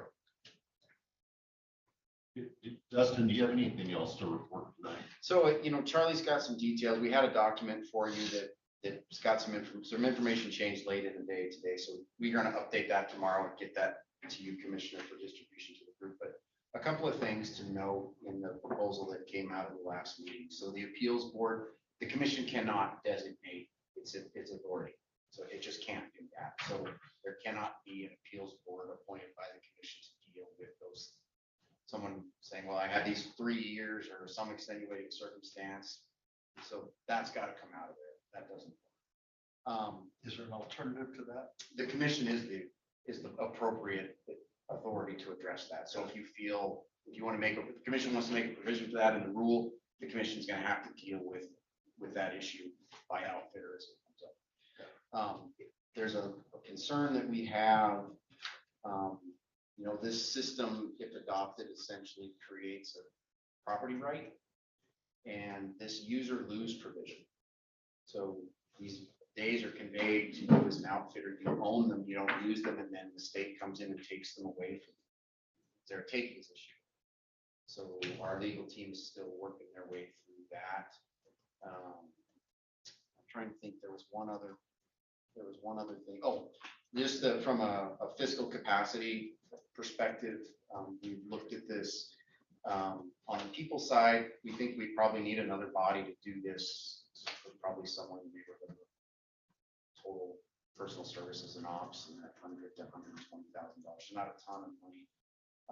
The technology side is a little different, and so one of the questions that I think our assumptions even internally vary pretty widely on what we would do. My personal vision for this was essentially an online exchange, kind of like you guys specifically referenced the NCHU system. So that's kind of where my mind went, that outfitters would be able to, with the department being the unbiased third party, if there ever is such a thing, essentially brokering the transaction. You log in, I'm going to sell X number of days to Dan. Dan logs in just like NCHU and says, yep, I bought them. These go from Brian to Dan, and the state holds the official record. In order for us to do that, those costs are a little murkier. I'm not exactly sure. None of my technology staff have seen the NCHU system. They did reach out to the Department of Labor. No one over there seems to remember how much it costs. No one can find the contract they used to build it. Our hope would be there would be some commercially adaptable system that we could modify for this purpose, but we don't have good information on what those costs would be. So how about the concept that we came up with of the temporary transfer, which is essentially a lease? Yeah, so again, all of those options, from our perspective, I think if anything, this conversation today is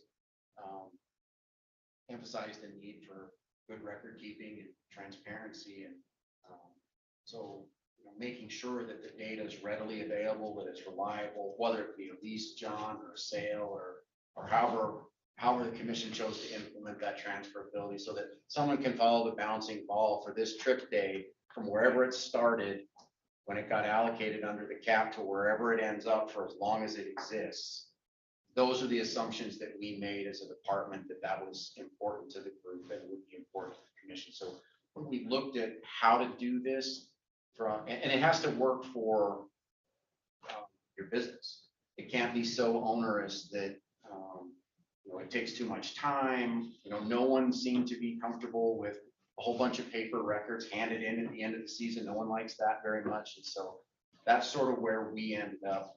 Like I said, we feel pretty good about the sort of on the ground implementation that we need with that. Again, a legal issue that we need to resolve, and then still trying to figure out some better information on the program exchange. If you're still kind of exploring that legal question on the property right, within our group, we were trying not to create a property right with enough caveats that it could be changed, regulations can change. So if there's keys that you see or the legal people come back saying, oh, if you did it just a little bit differently, we can take that issue off the table, let us know. And those are, I talked to our acting, Becky Doctors moved on, so we've got an acting chief legal counsel, Zach Zippel, who's very good. So I've spoken to him about this, and all staff have been instructed to say, hey, if there's what you see is an implementation barrier that you can provide a reasonable alternative to, we committed to providing that back to Commissioner Walsh and the large. So that's the lens, Dan, that he's looking at this through. Perfect. Because that's just, we're trying to work through your caveats and restrictions. Casey, Dustin. Out of the last meeting. Thanks for Mike. Casey, I can't see Dustin, but questions for him. How is what we set up on the Madison different from the use it or lose it rules under BH2? That's one question. The other is, how is the transferability set up on the Madison different from how they transfer permits and days on Beaverhead and Big Hole, or even Upper Bitterroot, West Fork? Those are all in rule.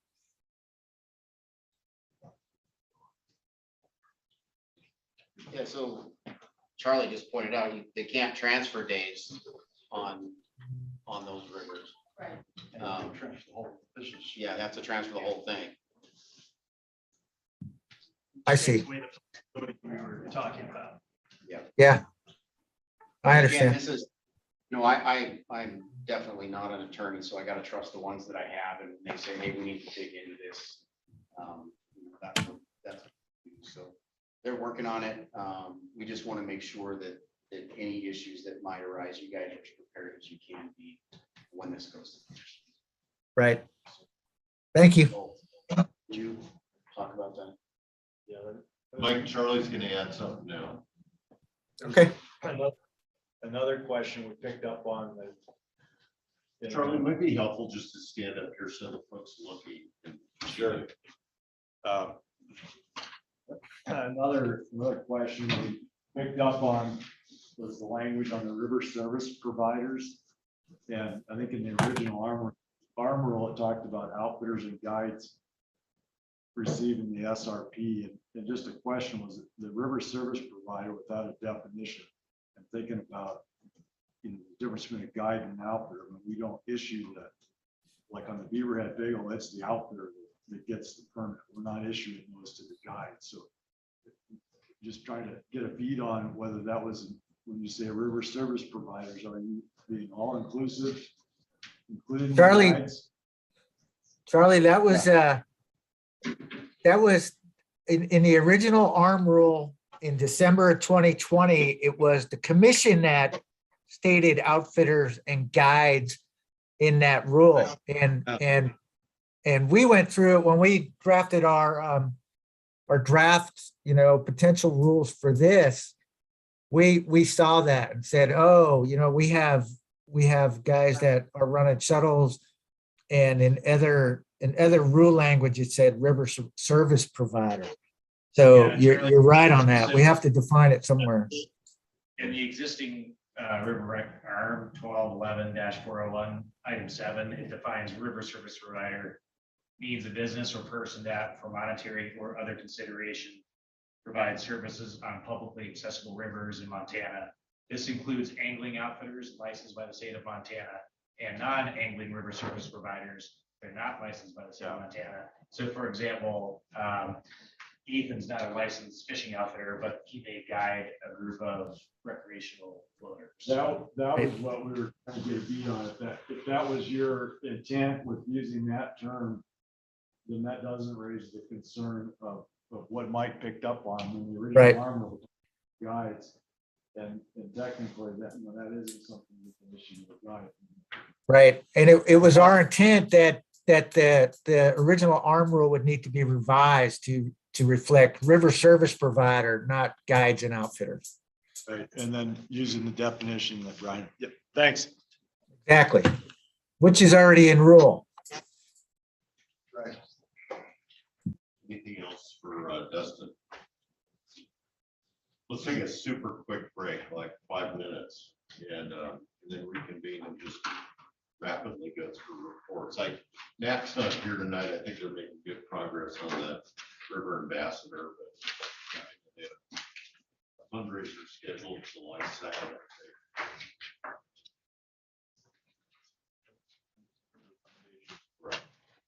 That's going to be the funding on. Right. That's Money will go to other things than the ambassador program.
We're having a meeting in Ennis. Celebration. Yeah. Ready to go? Ready. Okay. John, you want to give a quick update on the FAS? Sure. There's not a whole lot. Charlie,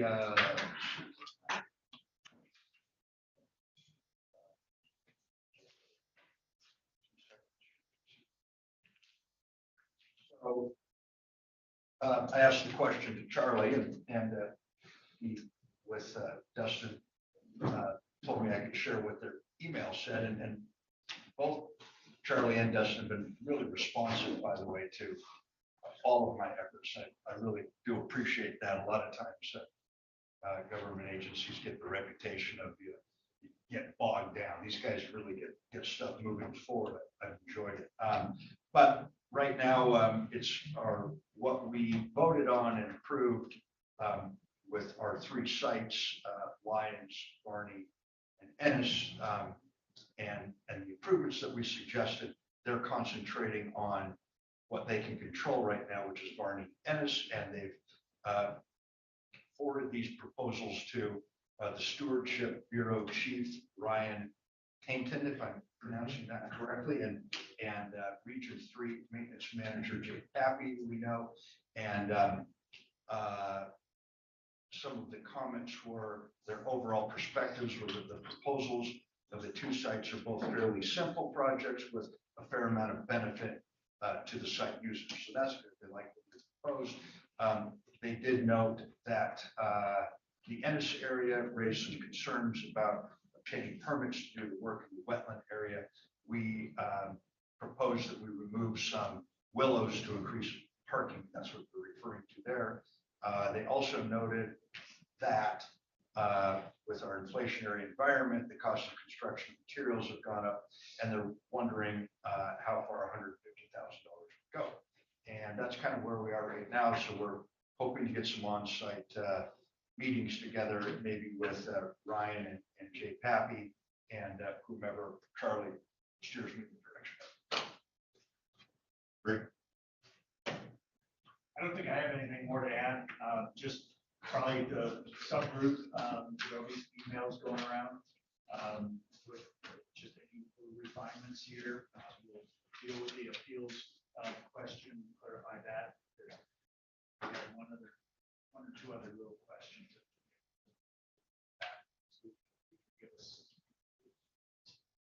Okay, great. Allison. So what I provided you tonight, first of all, disclosure, I did not look at this closely before I printed it and sent it. I have a few things from cutting and pasting that don't add up at the bottom. So if you can just ignore that bottom one of fixed costs and per trip net profit, I will send a cleaned up version of that, our math and the adding up going down.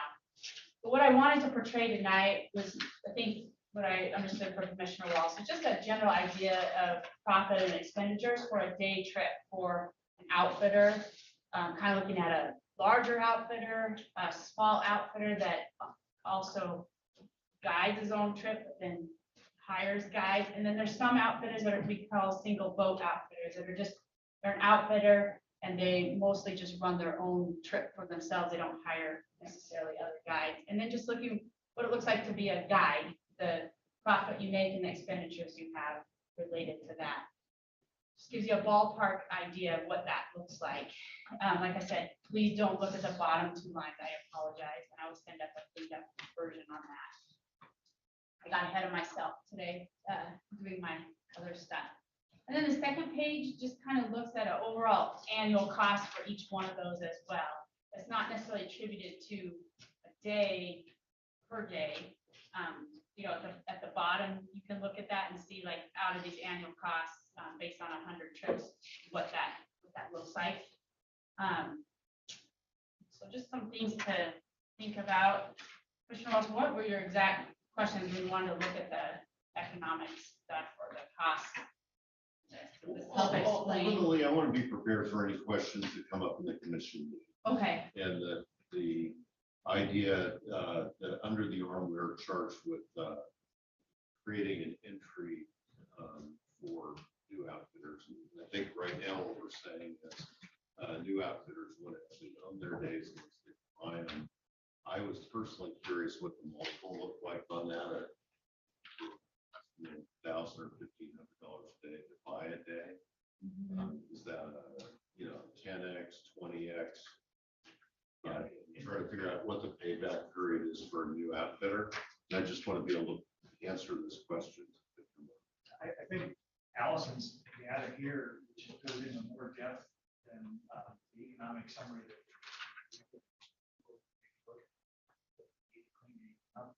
But it correlates very closely with the concept of margin, if you want to say, the profit, particularly for the shops and larger outfitters.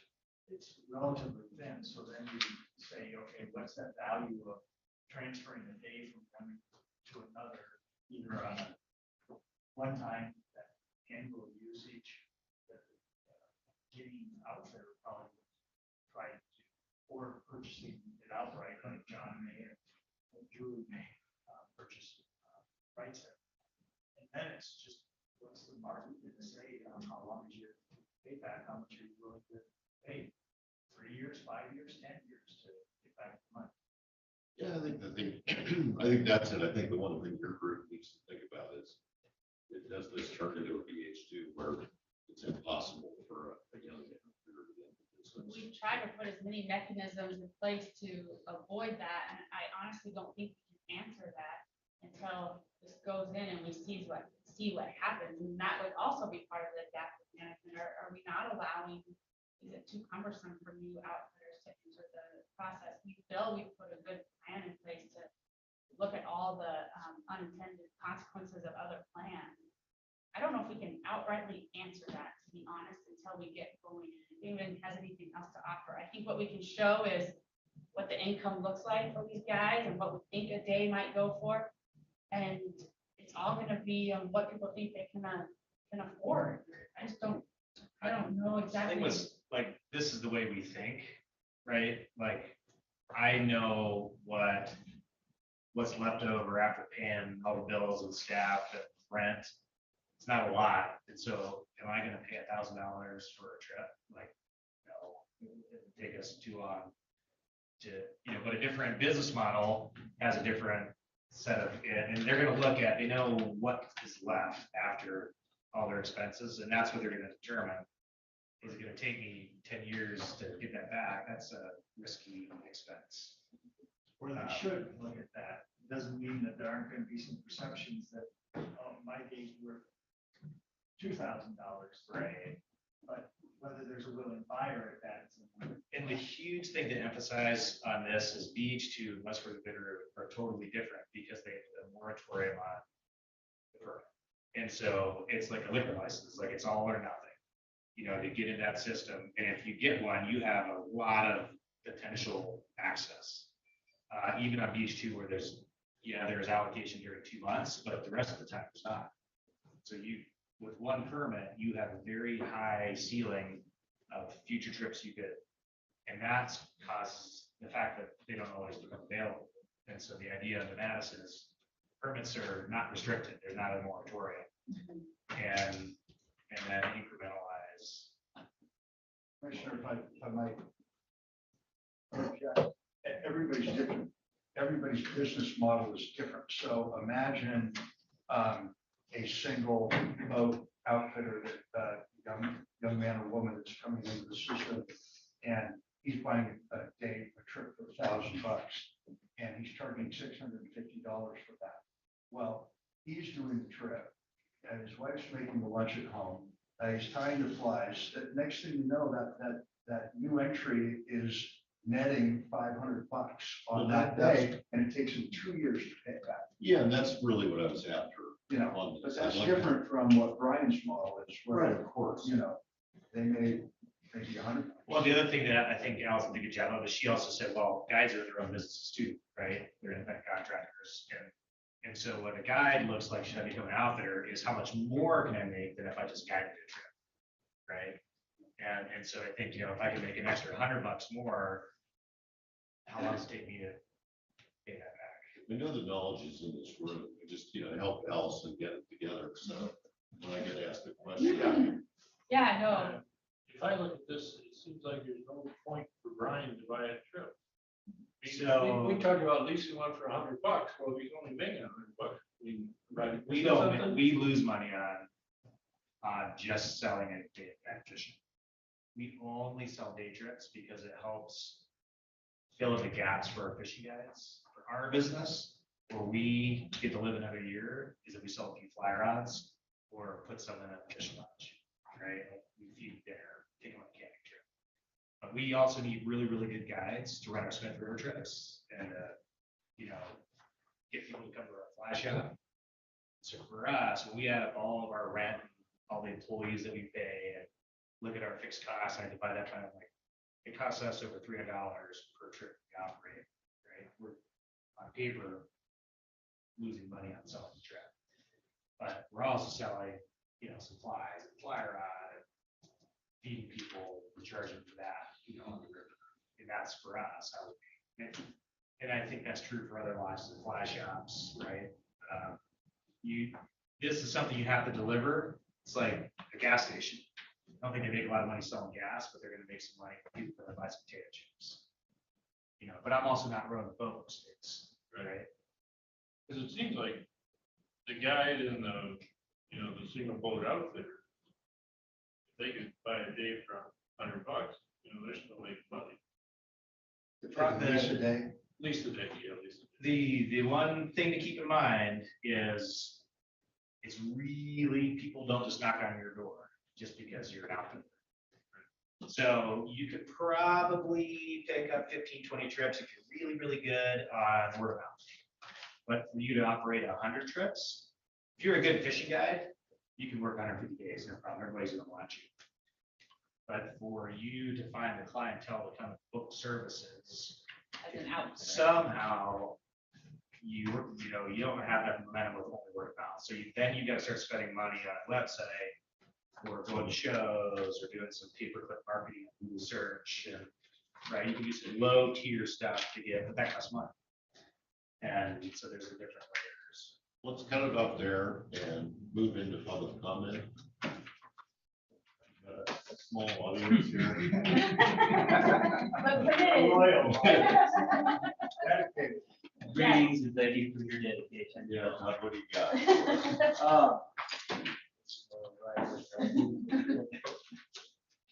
So probably my biggest concern is does the Madison River have time to not expedite a plan? Where do we all think the river's at? I mean, is it, we discussed things like you can't find a drift boat in all of Montana, not just Bossier. So is the non-commercial user, is that really not a big issue that we shouldn't be trying to expedite getting something done? Because as we talked at an earlier meeting, we debated a little bit about what the carrying capacity might be and what overuse would look like. And at one point, I thought that there was kind of consensus that, man, the going up against the carrying capacity, is that really something that is desired for the health of the river? Because in my opinion, what is the biggest factor you're gonna look at to know what the carrying capacity level is? When are you gonna know when you're there? I mean, what comes to my mind, the only way that you're gonna know is when you see the resource dramatically reduce in quality. If you're talking about what we can get up against that, is that really something that you want to push for? Is to say, okay, here's our carrying capacity, we push right up against it. I mean, you've got so many other variables. You've got accidents by Northwest Energy. You've got drought seasons. I mean, that number is going to fluctuate. It's like the weather for the units. You know, that it's going to fluctuate based on what kind of a year you're going.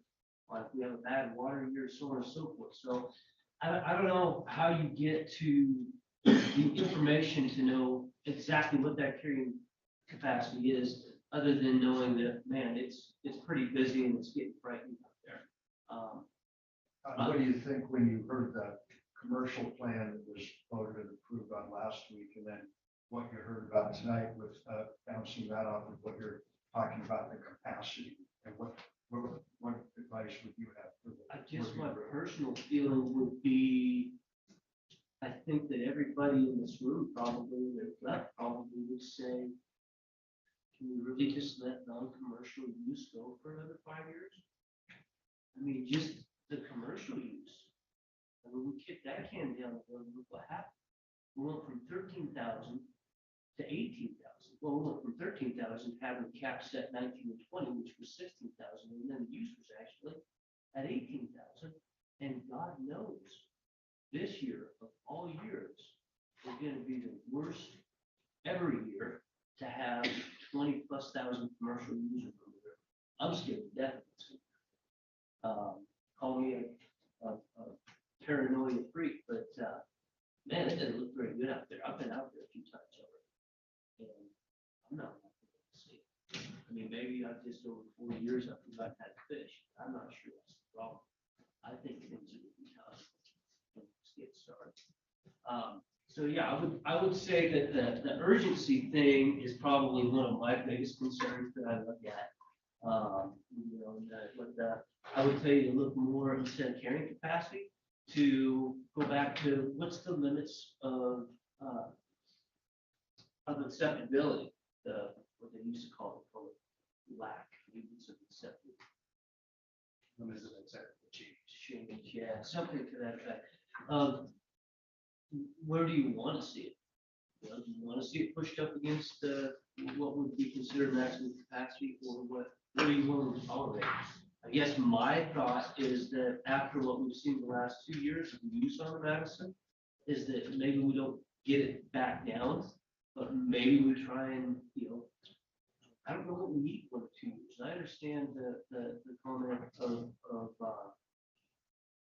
you know, weather's going to have changes and so on and so forth in how much use the river gets by the non-commercial groups as well, but and I think we better cap this thing for everybody. So how do you recommend we tackle the public then? 'Cause that's I would just say a fragile egg in the room that we're bouncing around. I would say the sooner we can get some information gathering, the better. I mean, Chris's idea of at a boat launch, pulling out a ticket, why couldn't you have a little perforated stub that's waterproof that you have to have with you to check?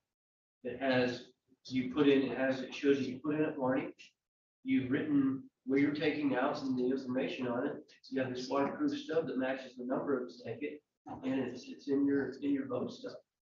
I mean, would that be something that we could get into place and get that going right away versus it being Right away in 2023. yeah, well, the sooner the better, I guess is my point. I mean, we can only do what we can do, I understand that. But anyways, just, those are the thoughts of along that is, Well, thanks, Doug. the acceptability of growth. Does that mean I'm done? Thanks for being there. Julie, do you have any comments? This is my 28th year rowing this river.